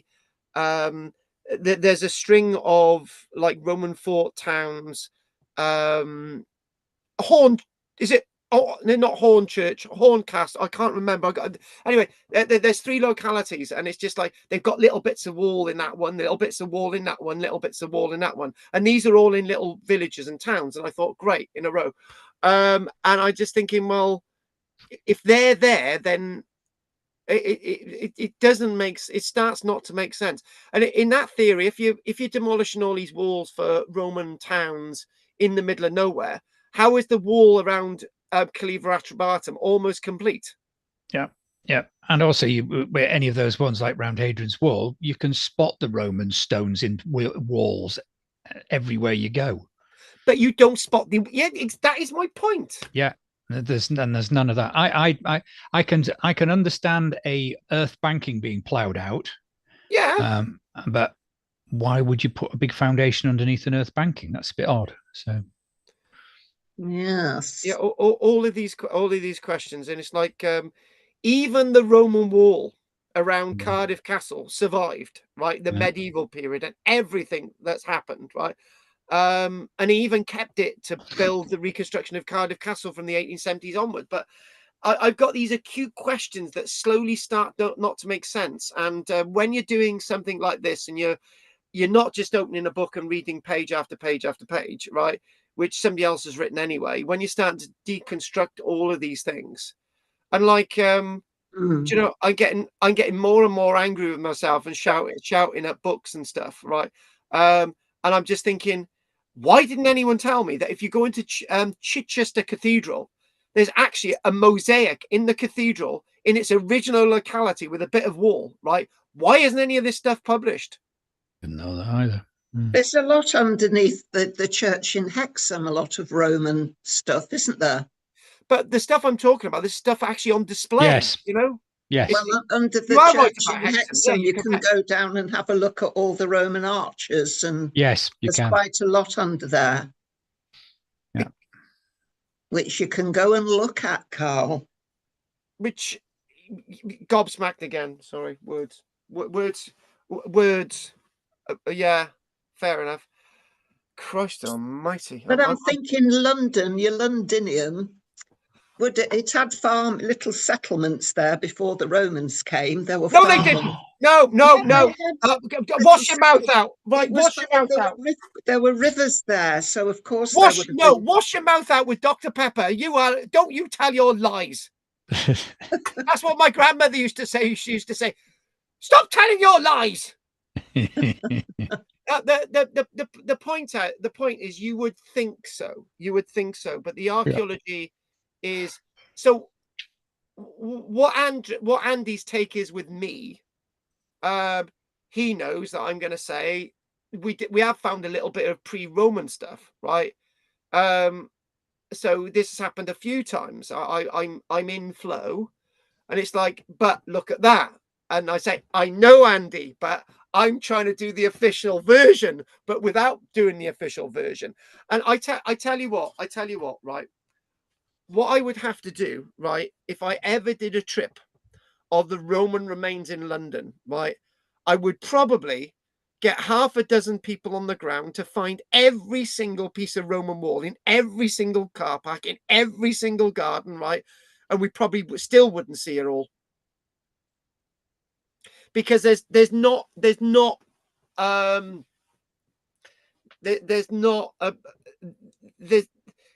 everyone's got their own little projects, and it's like there's no consistent echoing of the presentation of history and archaeology in England, Wales, but it seems to be getting there in Scotland, right? For example, when you go to Orkney, it's all bunched in one bag, right? Because everyone's interested in it. But when you go, this is why Pictish stuff is so easy to do, because it's like you can find it, right? But Roman stuff you can't, even though it's there. It's almost and medieval stuff. Oh my god, that's a nightmare. Do you know one of the things that I did, right, when me and my granddad Nobber went to have a look around York, right? We had this little trip. My mum gave my granddad some money, and you say, take him away, right? So we went to York for the weekend, right? And my granddad was getting a bit chatty with this Chinese woman, right? Which I'm not going into, right? They went off on a walk, but we don't talk about that. Anyway, so my granddad left me with a Chinese woman's daughter. Nothing happened. But anyway, the point is, when we went around York, right, I remember having this map, and it basically said there's a little bit of Roman wall here and down this little lane. And I thought, right, oh, and there it was, a little bit of Roman wall down this lane, and there would be this and that. Years later, when I was taking parties to York, right, I couldn't find my original stuff that I used. I could never find this stuff ever again. And years later, lo and behold, I found it, and I thought, it is there, but nobody's telling us about it anymore, you know? And this is a frustrating thing. Right. We're supposed to be having a break. Drina, I've already done Drina. Have I done Drina? Yes. We've done. No, not yet. Oh, go on, Drina. Just tell us. Nobody's interested. No, I was thinking the hill forts would have like ponds to catch the rain, wouldn't they, on the top level? Yes, they and would. If you're going to get attacked and there's water down the hill, you're not going to be able to get to it. Actually, do you know what? We're going to deconstruct everything you've said. If you're going to keep these things and you're going to have animals in them, right? The animals need water. Forget about the human stuff, right? Forget about the human. Let's just forget about the human story, right? There's lots of evidence at these sites that animals are being kept, these 4 poster structures. They're storing grain, they're storing animals. Animals live there, right? You cannot keep animals there without water, right? Because the counter argument is that these can't be defendable places to defend against sieges because there's no evidence of water there. So, but there's lots of evidence that they're keeping animals, but the two don't even coexist. So there's a lot in the story that we don't rightly understand. There really is. Yeah. Michelle said to me, she said to me only today, she said, around roundhouses, we were talking about drip lines around roundhouses, right? And then I was talking about, do you see we had a tiny bit of rain today, and I say, do you see the water coming off the caravan in the bucket, right? You know, it's quite a lot. You can collect a lot of water, right, with a little bit of rain, right? These people knew this. We think we're painting these people as being incredibly stupid, right? But these people knew this, right? And we need to deconstruct what we've been saying and rebuild the history. And this is one thing that I've got to give you after tonight, if we ever get to it. Right, Pat. Anyway, thank you, Drina. There's nothing else. Just ask you one more thing? No, you can't. I'm not interested. Oh, please. Go on, go on. Hey, Maggie, you see this begging? Oh, yes, please. Go on, Matt. Go on, Drina. Go on. Would roundhouses still be there? Yes, no, and everything. So what we're seeing with the Iron Age, right? What we're seeing is roundhouses were continuously used in the Roman era. We see them at Carnieni in Cornwall. We've seen them, but they're stone structures still used. We see them at Triacherry on the Clean Peninsula. We see round buildings still used across Britain, but we also see this is the Iron Age and the Roman era is almost one in another. People decide not to change the way they build because they're always reliant. But there is square rectangular buildings in the archaeological record at Caliva Atrabatum, as there is in Geropolis. So round and square doesn't mean to say it's Roman or Iron Age, right? Well, and when you think about Roman buildings, apsidal Roman buildings, lots of the buildings in Bath, which were being constructed by the Romans in Aqua Sulis, are actually round buildings. Yeah. Okay. So, you know, the answer is yes. So there we go. Anyway, Margaret, I could do this every week, where she's begging to ask the question. I can do this more often. Pat, anything you want to say? Oh, nothing from me. All right. Okay. I enjoyed it. Good. What about you, Will? Round buildings. Eskimos make round buildings, igloos. The tents on the plains in Asia, the Kurds, they were round buildings. So the North American Indians made round buildings before they made teepees, and then teepees after that. You covered the earthen mounded Indian structures in certain parts of North America. So again, round buildings, because why? Round buildings, yes, the rain will run off. Water always falls at the highest point, runs downhill. What do? You save it. How do you save it? Whatever means you're going to use. Pools, wells, ground saturation, whatever it's going to be. So yeah, there's a purpose in that. And also we're not just seeing round buildings as a status of time in history. There are rectangular square buildings in Native American worlds and periods in time before circular buildings. So it's no sign of telling us a certain period in time. So yeah. How many round buildings did the Incas have? Okay. Not many. You tell me how much rain the Incas had and why they had square buildings. So you show me some round buildings for the Incas. And any site you want to go to, you show me a round building where the Incas built. Because their Inca society is primarily built with using large stones. And dry stone building, right? But we do see Inca technology, right, with the Ojo technology, where you've basically got water collection systems underground, where we look at the Nazca and all the rest of it, right? Yes. But the fact that you've looked at Cusco, right? Basically, a few years ago, they were moaning and groaning that there's not enough water in Cusco, right?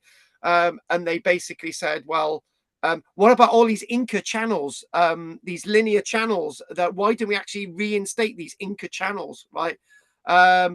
And they started using them, and lo and behold, water was starting to be collected in cisterns, and they've got more water, and that's because they're using old technology. Yeah. Right, Judith, anything from you, babe? No, nothing, thank you. Right, Andy, anything from you? No, you've done me, thanks. Right, and Roger. No, I'm still okay. Right, Pat, you're staying with us for the second half, for you? Yeah. Yes. You are. Yes. Good. Well, So, if Pat's staying with us for the second half, we'll be back in about 12, 13 minutes. I've got to go to the canteen to get a cup of tea, and I've got to make sure my sheep are happy. And we will be back soon, folks. Speak to you in a bit. Okay. right. Okay. Shut up, Roger. Nobody's interested. Okay.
Hello, you getting ready for bed? Good, good, good. I'm sorry, Tuesday night he goes on quite a bit. He talks. Yeah, yeah. So I saw Barb today. Well, that's good. Good, good. Right.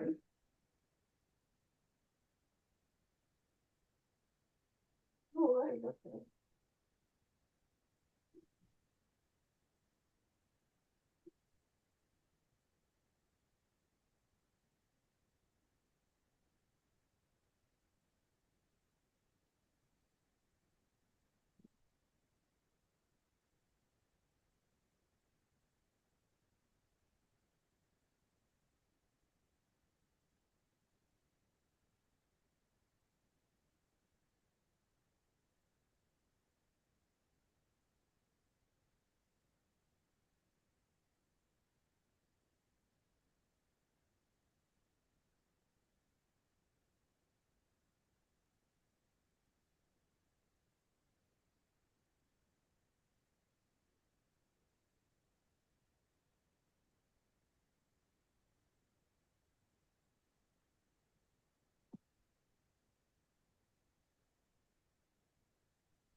I think we can do the last bit, my gay abandon. Well, don't sigh that much. Christ almighty. I don't even know why Will turns his bloody thing off, because he's got like a thing in the background, right? It don't matter if he's setting light to the world. We can't even see it.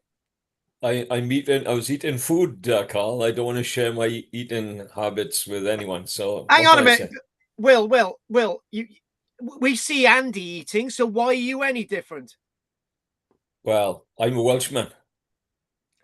Yeah, but that's really derogatory. Ah, I see what you're saying. You eat like a pig and Andy looks like a true king. All right, I got you. Now, we've got a few things left, not too many, but That's true. Oh, I like to be blessed. I've started working on that that archive to do with a medieval site, which I'll just show you where I'm at with it actually. And I've got this book, and which I'll show you again. And I was just hoping the images haven't come through to my laptop, so don't worry about it.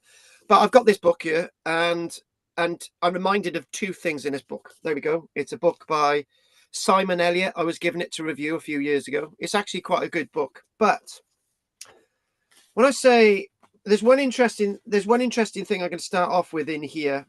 It's at the end. It's this bit here. It says the amazing date AD 410, right? So when we were in school, right, the date AD 410 basically says that's when the Roman military left Britain, right? And that's when Rome left Britain, right? That's what we were told at school. If you read my books, you will know that I don't agree with that. However, this guy puts it a different way. So we got 3 points of view. There we go. He says AD 409, AD 410, the British aristocracy threw out their Roman administrators. The Romans didn't leave by choice. They were thrown out. But then when you think about that, the British were Roman. And they're saying with the diocese cut amid from the remaining parts of the Western Empire. So what they're talking about, this is a new British Christianity. That's what we're talking about, the diocese. Or maybe what they're saying, the British aristocracy throughout Roman Christianity. It's saying nothing about the military there, is it? Because we know that there are Roman garrisons still in Britain into the 420s, 430s. Helpful. The Western Emperor Honorius allegedly tells the Britons to look to their own defense. That's absolute nonsense. There is something else in here as well. Oh, and another date that I don't often hear printed, right? This is another one. So why is it we get this? AD 430, the effective end of coin use in Britain. Roman coin issued use in Britain. So if we're still using Roman coins in AD 429 and we're nothing to do with Rome, don't make sense. Here's another thing. Andy wants us to do the Picts. And by the way, Judith hasn't told us about the lecture she wants me to do. AD 367. It goes on by the year of the Great Conspiracy. Now, that is a really nice, juicy one, right? We'll just read what he says in here, and that brings us into the Andy stuff. Civilis becomes the new vicarius of the diocese. So Civilis is the new Christian leader of wherever. The Great Conspiracy of Picts, the Anticotai, the Scots, and Germanic raiders attack Britain, overwhelming the frontier defences. Comes Theodosius. Right. Is this right? Oh, coming in Theodosius to Britain, suppress the revolt and restore order with Maximus serving under him. The northern frontier is then rebuilt yet again. All that's interesting, but the Picts are mentioned there. And the one thing that I don't really agree with, the Picts were on the mobile phone to the Germans to attack all in the same few months, right? It's a time of great problems, but I just thought I'd put that into your minds, which really helps with one of the last items I want to do tonight. So let's get into it. Let's get straight down to the undies. And somebody's put something in the chat box. It says, didn't Karl say he never swears? Hang on, who said that? Andy. I never swear. No, Andy didn't say that. It was somebody else. It was Roger. No, I said it. I said it. Did I swear? You swore not very long ago. I'm nothing like Stuart Rogers. Blasphemed. Yes, you did. You blasphemed. I'm nothing like Rogers' best mate, Stuart. Oh, Judith. Him, so. He did say that there are British records that say Christianity was here long before Rome and Augustus, and Judith is right. And maybe, nice, that's a nice one. Right, so let's get on to the images. And by the way, nobody's really used the chat thing for ages, and it's good that you do. So there we go. Let's start using the chat box. Chatting now. What about chat box? Look, Andy and Judith are a little bit more civilized. They want to prove to the rest of the world that they can actually use technology, right? Okay, fair enough. Well, you don't need to, surely. Yeah, but Rog, look, Rog. Just between me and you, and so nobody thinks that I'm having a go at you. Roger, you don't have a clue about technology, so leave Andy and Judith alone. Thank you very much. We're just insecure, Roger. Well, I don't use it to be trendy. That's the difference. Okay. Shut up, Roger. Right, okay, so why are we looking at this image? Anyone help me? Are you looking at an image on the screen? No. Hang on, is it a yes or a no? No. We are looking at you in a caravan and a curtain that should be drawn over. Roger, hang on a minute. Right, shut up, Roger. What are we looking at now? You. Now. Roger, just shut up. What else are we looking at? Do you know? No wonder I got special. No wonder I got special needs. Right. Okay. Let's just crack on. Okay. Right now. Picture of a field. An outline in a field. Oh, okay. A field with some bushes. Oh, shut them. Yeah, it's the field. I nearly swore then. Field with an outline in it. It is. Oh. Right. Right, guys. We've just had the driest summer ever in the history of the world, right, in Britain, right? And what's going to happen in the next few weeks? We'll have the most rain in August that we've ever seen in the history of the planet, right? But that's life. Oh, yeah. But anyway, one thing in 1989, I was out with my camera and I visited 2 localities, and lo and behold, on an Iron Age bank and ditch enclosure, Hillfort in Barry, I took photographs of a number of roundhouses which were on the ground, which were clearly showing, right? And it happened to be in February, right? And all the marks were like this, perfectly circular, right? And basically that would be the drip line, right? And do you know what? Right, this is going in my new book, which we've basically finished. We're just waiting for a last script read, and this is going in the book. And it reminds me that even though we're told that you can only see these crop marks from above, in certain other conditions, you can see these crop marks on the ground. And what's going on here, I've never seen these ever again since. Nobody's ever seen these. Only I saw them that day in 2 localities, not just 1, 2 localities. And I identified an Iron Age site in one locality and an Iron Age and these roundhouses. I never published at the time, but I'm publishing them now, which is great. And I just thought the point that I'm trying to make here is that sometimes on the ground you can make things out. Get your camera with you, because you might not ever see them again, and nobody might not see them ever again. And it's the same with aerial photographs. Sometimes when aerial photographs are taken, that might be the only time you ever see them. Right. So this is why aerial photographs are really, really important. And taking photographs of things in the grass on the ground. You're not going to see this at this time, right? And I was very lucky to see this. And the interesting thing as well is, a few weeks later, I took a pal with me called Pablo Einan, who's now in Australia, right? He had a camera, and he took some more photographs, which are actually also going in the book, and they were still there. So it wasn't just a fluke. So I just thought I'd put that in there. It's an Iron Age roundhouses, and you can actually just see a little bit of an entrance in one of these as well. And interestingly enough, right, and I'm going to say it as it is, right? You know, after that point, my illness started getting bad, and I lost the ability to make decent plans and to record things like this, because I used to make lots of really advanced site plans and stuff, and my illness got worse, and I was just stopped able to do it. And I say to Michelle, I still can't get to. I recorded these and planned them all, and I was only 14. So there you go. So we keep seeing that tree. Right, this is where we're at, right?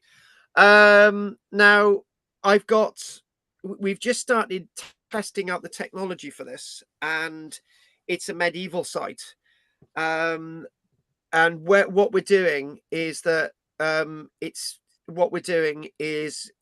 we're using a new system that works out pottery from published data, right, on what types of pottery they are, and this is what we're doing. This is the new technology that we've got. So it relies upon weight. It relies upon the Munsell's color chart system, which is here, and this is what we're doing. And as the report goes down, it calibrates the report into. It keeps assessing the report as we're going along. So this is a new technology that we've got out here, and you can read what it's saying. I'm putting comments in there about what I think it might be, and obviously technology is putting in there, and this is what we're doing. So and when it might be an exaggeration, it might not be 500 tracks, but I've got to get this done by about the 20th of September. So I'm going to start pushing on with this. So maybe each week you'll be able to see this information calibrated into coming to a conclusion as we go through the next few weeks. And it might be interesting that what we're seeing and what the technology is telling us might be different in regards to what we're seeing today. So this is something that I'm doing, and obviously I'll be putting a little bit of a review about this in Illicit Pillar when that starts to come out very shortly. I've got a lot going on, folks. Now, what I did last week, right? I mentioned this last week, and I just wanted to show you on the screen. So I've got this book this is one of that nice guy's library. Name I've forgotten, Margaret, of the guy's library that we got from Cumbria. And this is actually printed in 1981, right, which is really interesting, right? And in the late 1970s, they were excavating a site known as Bovium, Cowbridge. And nowhere ever did I ever read that there's nowhere ever did I actually read that they've got tiles stamped with the name Bovon, BOV, which is from a very which is from a site which is so close to Cowbridge. It's a stone's throw. But the interesting thing is this, right? What I did, I got Richard and Henry. I said, right, are there any Roman tiles with the name stamped Bovium, right? Or Bomium, right? And interesting enough, the technology itself, which was on the internet, did not find these tiles because it's published in a book. It's not on the internet, right? So you can't just rely upon stuff on the internet. So interesting enough, what Henry come up with was the Roman tile production site at Holt, traditionally identified with Bovium.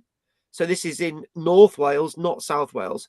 It's directly linked through military ceramic stamps to the 20-year Valley of Vitrix Legion, which is Diva, which is Chester, which manufactured extensive roofing tiles and bricks stamped with their legionary badge, hence from Holt, which is near Chester. So what the internet came up with is this, not what I actually wanted, which is published in this book. And this links in with the Margaret stuff earlier on, where we're looking for localities that are manufacturing tile and industry and glass and metalwork and all the rest of it. This site at Holt. And again, talking about the 20th Legion, 20th Valley of Vitrix Legion, based at Diva, Chester. And he's talking about kilns, drying sheds, barracks, clay pits operated by the Legion, right? But then the other thing it came up with, when we were looking for these stamps, it didn't actually come up with the stamps with the BOV on them. It actually said that this site in Cowbridge didn't come up with stamps with BOV on them, which is Bovium or Bomium, depending which way you look at it. And it's basically saying the stamp excavations at local Roman bathhouse sites yielded brick stamps with the 2nd Augusta Legion, but not these stamps BOV, which are nearby, which would have identified Cowbridge as the site of Bovium. But I haven't found it anywhere. I've not found it anywhere either, and nor did Henry. And in the book, it basically says there are published 2 molded bricks with letters BOV, which is a site known as Witton Crossroads, which is just a stone's throw from Cowbridge, which would have been linked to the Roman site at Cowbridge. The bricks may have, it says that BOV may indicate the name of the local settlement, which in our case is Cowbridge. But the point I'm trying to make is that don't always rely upon what's on the internet.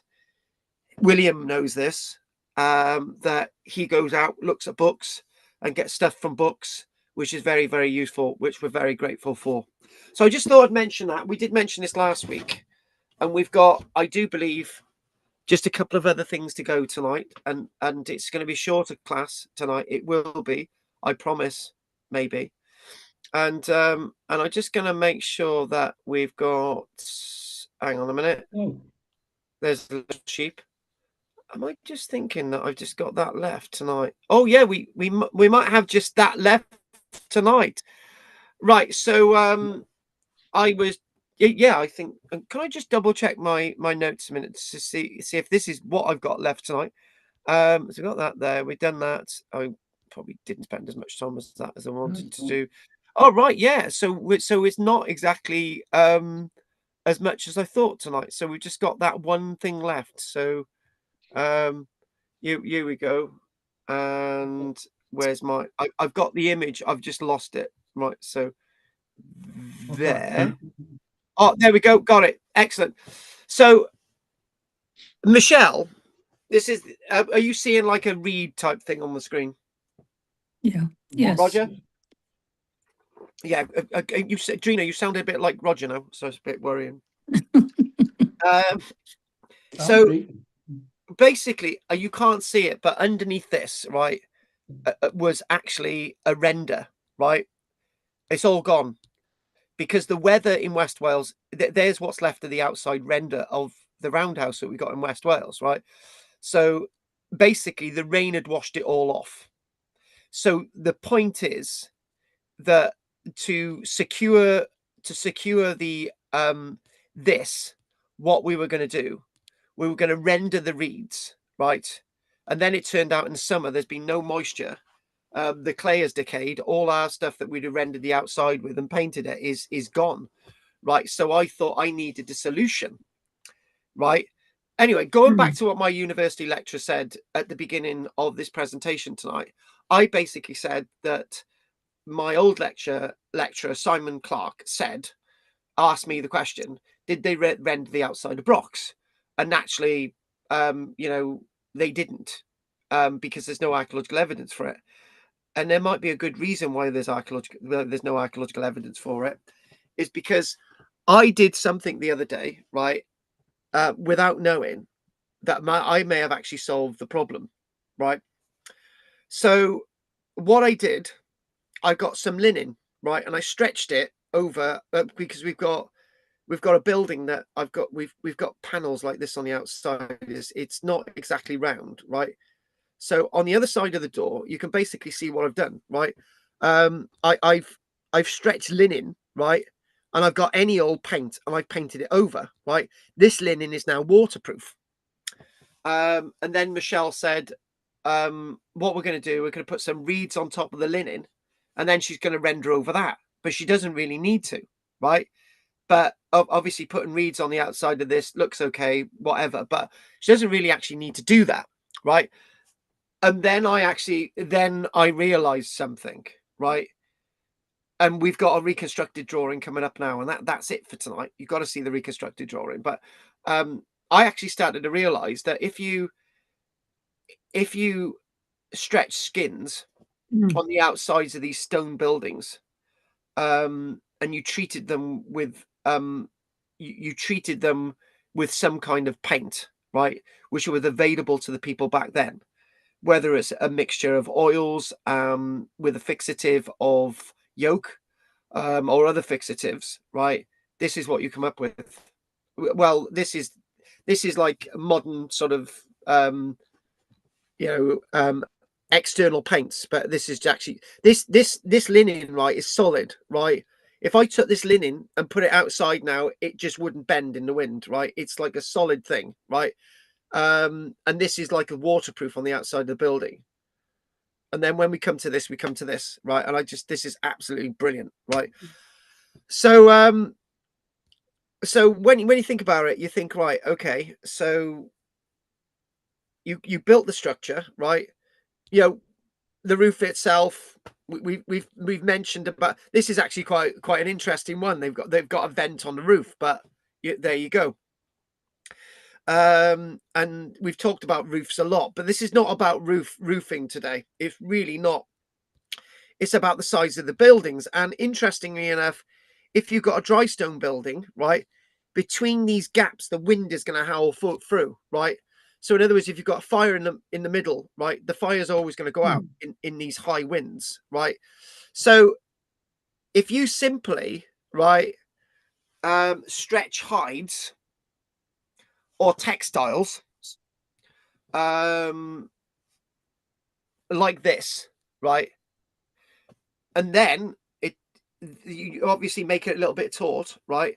That's just going to rot it as it is. But then if you have mixtures of animal fat and ochre, fish oil and ochre, beeswax resin and ochre, beeswax resin and ochre, plant ash and oil, or you can have whites of an egg mixed with any of those as a fixative, right? You can actually use urine, right? Any of these things, right? And then you basically treat it, apply base coating, fat, oil, resin mix, right? So in other words, you're treating this, add further coats over time. So do you want me to cheat, folks? Let's just go to another part of Britain. You could just paint the outside with a whitewash. Easy. And you could just paint it with a whitewash over time. The problem is with a whitewash, it would eat into if you've got like you know, a skin, right? But then if you add these things over time, right, and then the finished waterproof and exterior, so in other words, you've got a completely waterproofed exterior of the building, which I've discovered by complete and utter accident. I challenge anyone to find any of this on the internet to see if anyone else who's actually done any work like this. And you're thinking about that there. And I like the idea, back to the roof, I like the idea of this sort of hood in the roof. The only problem with a hood in the roof, a vent in the roof, is that the wind can quickly take that and blow it away, right? And this sort of offers a number of problems. The problem is with a roof vent, it means that you're never going to be able to hold the heat in the building, which we do believe the whole point of a building like this is. But anyway, we'll do roofings again. That's fine. You know, there's those that we still got to do that with the Roman era anyway. And there you go. And Michelle was just saying to me, she said, well, there's with our building, we've got 8 windows in it, but it's still dark, right? And it's just that big issue. I think didn't we, Andy? We come across maybe one example of a roundhouse with a window in it. I think we remember that lecture. There was some evidence out there, right? But most people talk about these buildings as being very dark inside to sort of keep the heat in. So we'll go into that little one there, and then actually, guys, it's much shorter than usual. But then again, I'm sure the questions will go on until 12 in the morning, right? So there we go. Covers overlap to shed the water. Now this is really important, right? To have an overlap. On my building, we actually have an overlap, right? And we actually have some guttering, some PVC guttering around the outside of our building, but it doesn't actually work. So what happens? The water runs into the gutter and it just goes over the side anyway, because so much water comes off our roof. It's unbelievable, right? You can fill a whole barrel of water within like one rainfall, right? Which we need to make more of. So you've got this covering overlap to shed the water, lashed to a rope or wooden rail around a wall head, right? So got all this, and it's secured with pegs. And this coating gives water resistance and UV protection. So all of this is really important, and it's stitched together, and it really works well. Except, guys, can I just give you a little bit of a secret with mine? I've been staple gunning the linen sheeting on the outside of the building, but you don't need to know that. So because we've got a wooden frame underneath it. So finally, what we've got here, key points. Finally, guys, Pat can say, oh, thank God we're finishing 4 hours early tonight, so that's fine. So we'll do Pat straight away. So key points: dry stone walls for strength and insulation, right? And insulation obviously is enhanced by what's on the outside. So organic covering creates a continuous waterproof skin. Coatings shed water and resist wind penetration. That's what we need. Stop the wind coming in. Materials are locally available. Yes, they are. Easier to maintain and repair than clay render in extreme weather. I have learned that. I know that rendering the outside of buildings in this weather just does not work, right? We spent a lot of money, and we spent a lot of money on some really expensive lime wash stuff. And when I say really expensive, when you're spending £300 on external paint, it's a bit knackering when you actually just see the rain getting into it and it all peels off. But as experimental, with the little rain that we had, it does work. So with what we're doing with this, with what we showed you earlier on. So I think what it is with this extra coating on the outside, it's probably going to work better than before, because when this is before, it was rendered directly onto the wood, the wood here, which just didn't work because it probably got damp. But with this underneath, and with these sort of withies here, that'll hold on the clay and the manure and the daub, and that'll keep the rain out. And this is all because you live this way. And I'll just say one last thing, right? we've actually just put a shelf in between some of the beams inside the building, right? Because you get so used to the building on how the building works. So any change in that building, your body, you might start banging your head into it, or you might start banging your body. It's a sensual building. I've really learned this, right? You know where the beams are coming to not bang your head. You know, and this is in the dark as well. And you can only do this by living it and knowing it. And I tell you what, I'm going to say it, I know a lot more than most archaeologists do about how an Iron Age roundhouse works, because you live it. Except I got double glazed windows. But who's to say they didn't have windows? Obviously not double glazed windows. So that's me tonight. That's me. Right, so we're going to go to Pat straight away, and we're going to go to Pat, and Roger's going to say, I want to go early as well because I've got to get to bed. I got to get some beauty sleep. So Roger, guys, I'm going to do a bit of creeping now, Roger. You don't need beauty sleeps. You don't need beauty sleep, Roger, Dad, because you've healed. Oh, I know, yeah. Yeah. On these roundhouses, what do you have on the floor? I know you could say straw and all sorts, but is that it? No, because me and Michelle have had this conversation today as well. Our building is actually on stilts, so it's like a Swiss building. The Swiss buildings are on stilts, right? They're raised off the ground level, as if we're going to have a flood 100 meters off Ordnance Datum, which we're not. But the fact of the matter is, that's how we've built it. So it's but when you talk about what they've got on the floor, right? More and more inside me, I'm doubting what I'm seeing in the reconstruction, right? Because you do actually find archaeologists excavating roundhouses and they don't find a hearth. And they're thinking, well, okay, well, animals lived in here, right? But when you think about places like Must Farm, right? The ones at Must Farm were actually above a boggy, marshy landscape, right? So the fireplaces were within the buildings, right? Off ground level, because they couldn't have had them on ground level because they'd been flooded out every morning. So so this idea that people lived with straw floors and all the rest of it, I'm really starting to doubt more and more, right? So even if you get like in with the example with the excavation, with the excavation where Time Team have excavated, and they've excavated. One sec, Michelle, you coming in? Go on in. It's that cupboard there. Watch what you're doing. It's an obstacle course. When they've excavated at the Nessa Brodga recently, they found a building which is a Neolithic building with a fireplace in the middle on ground floor level, right?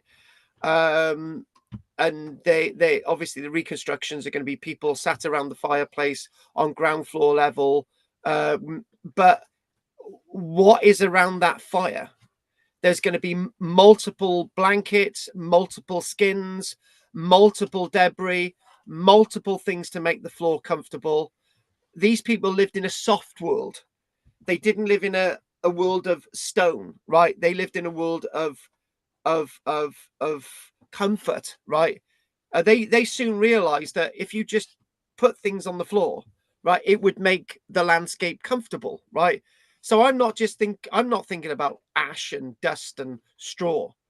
I'm thinking about things that have decayed, and this is from my own experience. We've got so much to learn about how these people operated within these buildings, and many of the reconstructions are wrong. Okay. Thank you for that, Roger.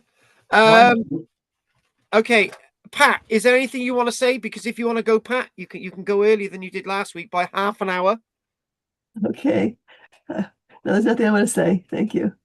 Okay, you're welcome to stay with us, Pat. So let's go on to Judith mentioned. Oh no, Judith haven't mentioned anything else. But Judith, do you want to say something else, Judith? No, the roundhouse stuff's really interesting. Stuff you don't think of, isn't it? And and yeah, and more that when this all started when I was doing my master's degree in when we were in Shetland, and hang on a minute, Michelle, it's in that one there, right? When I was doing the master's degree in Shetland, I started to doubt lots of things, and one of the things that I was going to do, one of the things I was going to do with the University of Highlands and Islands, I was going to do a disability access, how people with disability wandered around buildings in the prehistoric period, and how they coped if they were blind in these buildings, right? Because I didn't realize that everything that I realize now. What I do realize that if you've got beams that are a bit lower, right? If you've got beams that have rubbed and you've got wear on pillars and all the rest of it, it's all there for a reason. And obviously archaeologists come up with different ideas of how it works. But when you live or breathe this scenario, right, you start to realize that you can get around these buildings in the pitch black, right? Because your body gets used to where all the beams and where the shelves are, and where the bags hanging down from the ceiling. And after a while, your body gets so used to it, right? You could be blind. And with me saying that you could be blind, your body gets sensory aware of the space, right? And I have experienced it. I know that. I sense that, because if it didn't, I would be dead, because I would have smashed my head so many times across a beam, right? You know, I would have ended up in hospital many times. And the problem is when you change one little thing in that building, you like change the way a pillar is, or it's catastrophic, because your body's got to get used to all that sensory movement, access analysis. There's nothing there. There's something hanging. So it's only because you get used to it and you sense it, and you cannot understand that being an archaeologist. You've got to live the experience. There is one other thing that occurred to me. Do you remember? Oh, it was a long time ago. You said that people would enter the building one way and always go either clockwise or always go anti-clockwise. Do you find yourself doing that as well? We find ourselves going to the same place every single morning, and it's like, and where we're going is where the fire is. It's the same thing. It's well, to be honest with you, we always go towards the left every single time. Whenever we go into that building, it's always to the left. It's never to the right. It's always to the left. Okay. And I can't explain it anymore. It's never straightforward. It's always to the left. It's never on the right. It's always to the left every time. And Michelle, would you agree with that? Yeah, she agrees as well. You might find it in tune with the earth energies, and that's the way the earth energies are going, because they're all circular, aren't they? Yeah, it's you know,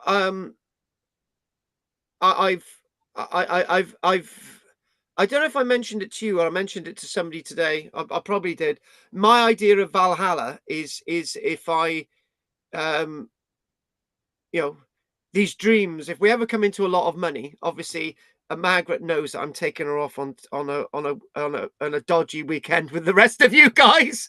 And I basically said that that I would like a room in a house with nothing in it, and just a pillow in the middle of the room. Would it be circular or square? It'd be circular. Okay. It would be circular, and there would be it would be windows all the way around the outside, with a single pillow in the middle. Right, it would be natural heat coming in most of the time, and I feel I don't know if this has any bearing on history and archaeology. I feel owning the least is the most powerful thing you can do, because if you can live a life with owning very little, it means that you can have anything you like, but you don't need it around you. Most of us live lives because we think we'll keep hold of that because we might need it one day, right? When you've got a lot of money, you never need those things, right? Because you can go out and buy it. And maybe we're looking at history and archaeology the wrong way. Maybe people who are extremely wealthy didn't need to show their wealth. Because I don't know if that's my only, I don't know if I'm the only one to have that concept. But how many people do you hear winning a lot of money say that we're going to get a boat, we're going to get 26 houses, we're going to get a house for all the children, right? I wouldn't do any of that. Okay.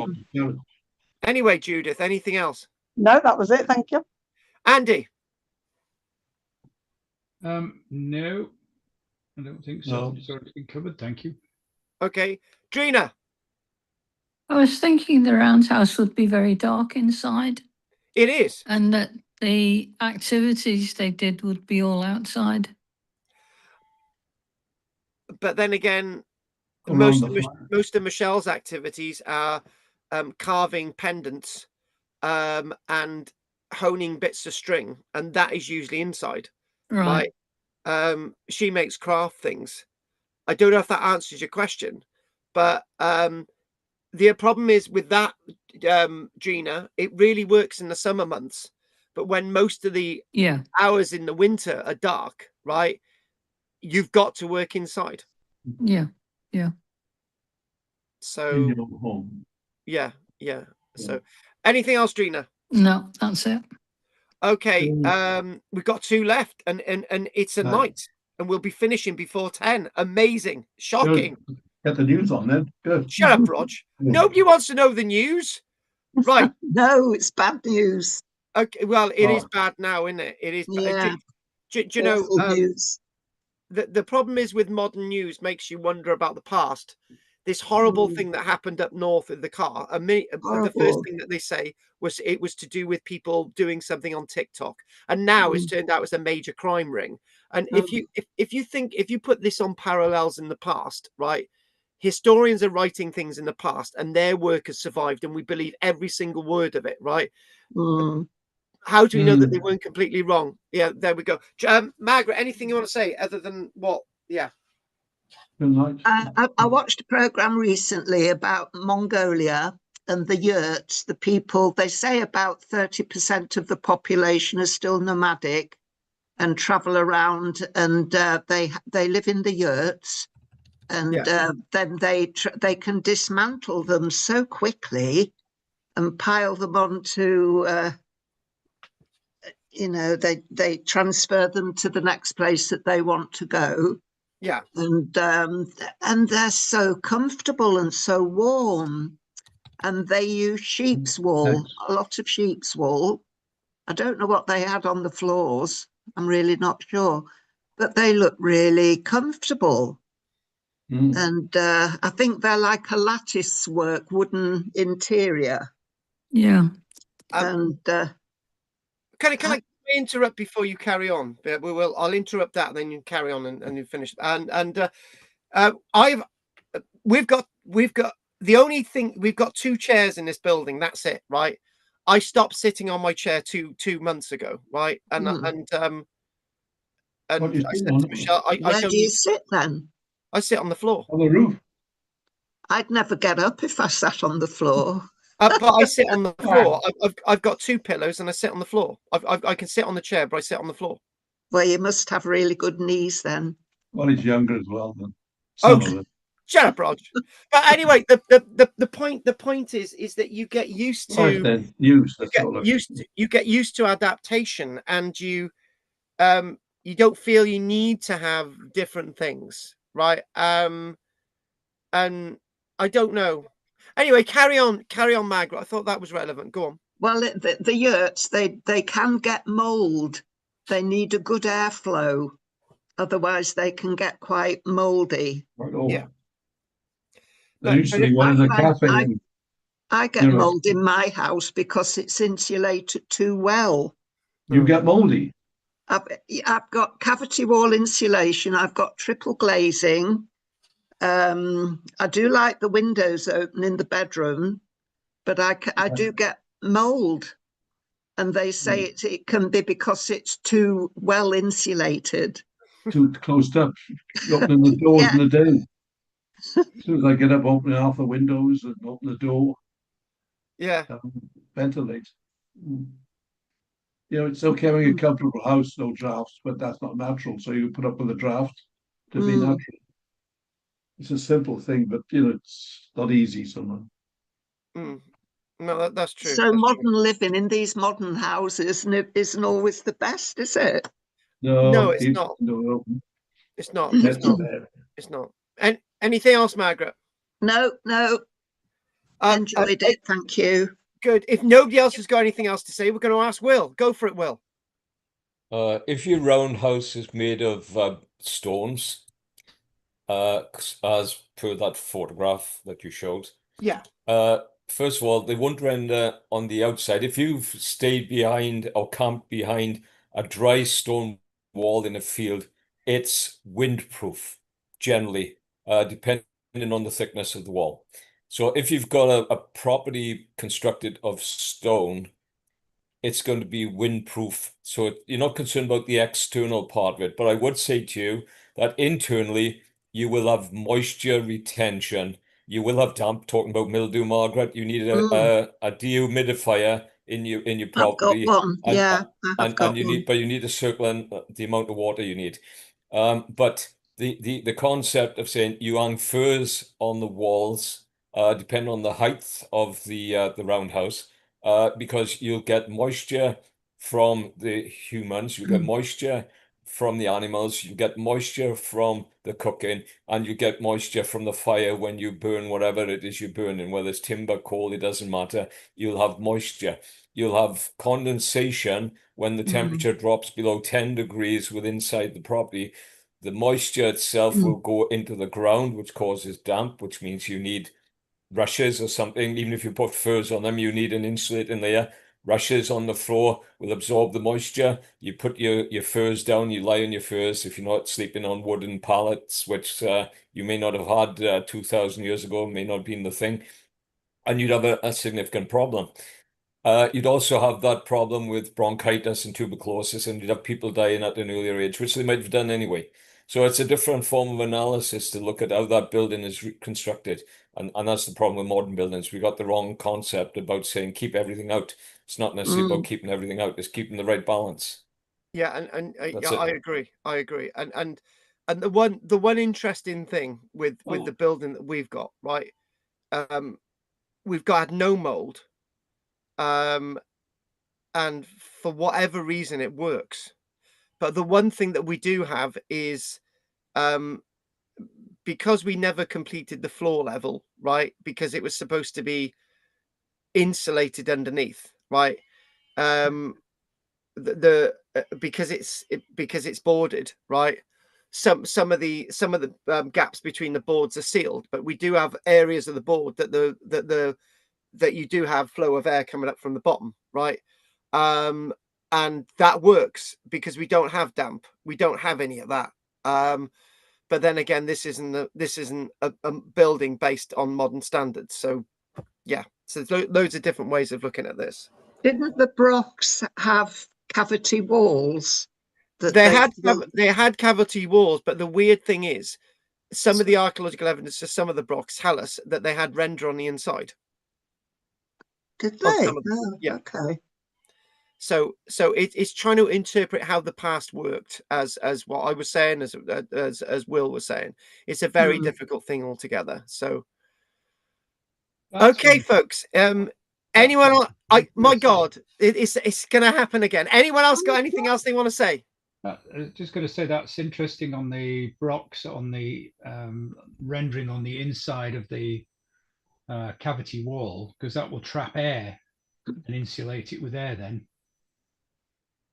which is very smart. Yeah, I've seen the evidence at a Broch, which is Scatness. Yeah, is it Scatness on, or is that the other one? Oh, no, Giles Hoff on Shetland. It's like the we were talking about render, and he said, look down there. Oh, bloody hell, there's render on the wall on your side of the Broch. And it was like there was like a red tint to it as well. It was just really interesting. Like it was still there. Is it really odd? But yeah. So okay, onwards and upwards. Anyone else got anything else they'd like to say quick before we finish? No, thank you. Brilliant. Okay. Well, Roger's just buggered off. So Is he? Oh yes, yeah, it has. he's gone. He's gone. He's gone. So nice one tonight. So it's 1 minute before 10. We'll get to 10 in a second. So thank you very much for joining us. Oh, and by the way, I do promise sincerely, right, to do that thing that we were meant to be doing tonight, but I got everything else. I will give you the date of when we're going to start to do these other lectures. It would be nice to hear from you all if you've got a lecture you'd like me to do, which would be the once a month thingamajig. Get that information over to me. That Colchester glass shop next week. I promise I'll do that. Nice few images. But what we're going to do, we're going to finish now. So if nothing else, I'm going to say good night to Andy, Roger, Judith, Will, Drina, Margaret, and Pat. And we've also got Dodgy Git online as well. So we're going to say good night to Dodgy Git. He's gone on about egg whites. So I'm going to say good night to you all now. So night, folks. Thanks for joining us. Bye. Bye. Thanks, Carl. Night. Bye. Bye. Thanks for being with us. Night, Judy. Bye. Hey, Judy. Oh, Rod. Hey, Rod. Hey. Night, Rog. Right. We don't know where you went, Rog, but anyway, thanks for joining us. Okay, see you next week. All being well. Best of luck on getting this thing sorted out with the council. It'd be really good to hear. And we've got Dodgy Git online. So yeah. He's still Dodgy Git's still with us. Good. It's all good. Okay then, Rog. I'll say good night. Roger's gone. Right, Dodgy Git. We're going to say good night. Thanks for joining us. Horse poop was very important. Yes, it was. Hemp and horse poop, lime and charcoal. Yes. Egg wash for floors. Love you and leave you, folks. Yeah, we love you and leave you. Night, Dodgy Git. Really, thanks for joining us. Diolch yn fawr i chi, gwelwch chi eto, and Nostal. Speak to you soon, Dodgy Git. Thanks for joining us, guys. Night. I gotta get with the sheeps. We got 3 people watching online, so thanks for watching. Anyone who wants to join, please join my channel. It's £1.99 a month. And yeah, we had a little bit of thing tonight, right? Let's just let's do the confession. They were talking about somebody, an archaeologist swearing in his lectures, and I said I never swear, which, as you know, I do. Crazy. I blaspheme, and apparently, here we go. It sort of says, did Carl say he never swears? Of course, Carl says he never swears. He never swears. Carl never ever swears ever, right? So Andy said, did Carl say he never swears? Right. So that's that. And obviously I didn't read this. And Judith said to everyone, he did say that. And then it was, there are British records that say Christianity was held long before Rome and Augustus, and wherever that comes in for Judith. So the swearing argument comes in with swearing, and he did say that. What did I say? That's the big question. And there are British records that say Christianity was here long before Rome and Augustus. That's it. Diolch yn fawr i chi. That's the chat done. And there's the chat gone. Many thanks, guys, and thank you very much for joining me online. Good night, Dodgy Git, and everybody else. Diolch yn fawr i chi, gwelwch chi eto, and come back and join us next Tuesday. And we're back on next Wednesday. We're back on tomorrow, Wednesday, which is at 7:10. That's me done. So nostalgia. No, folks. No.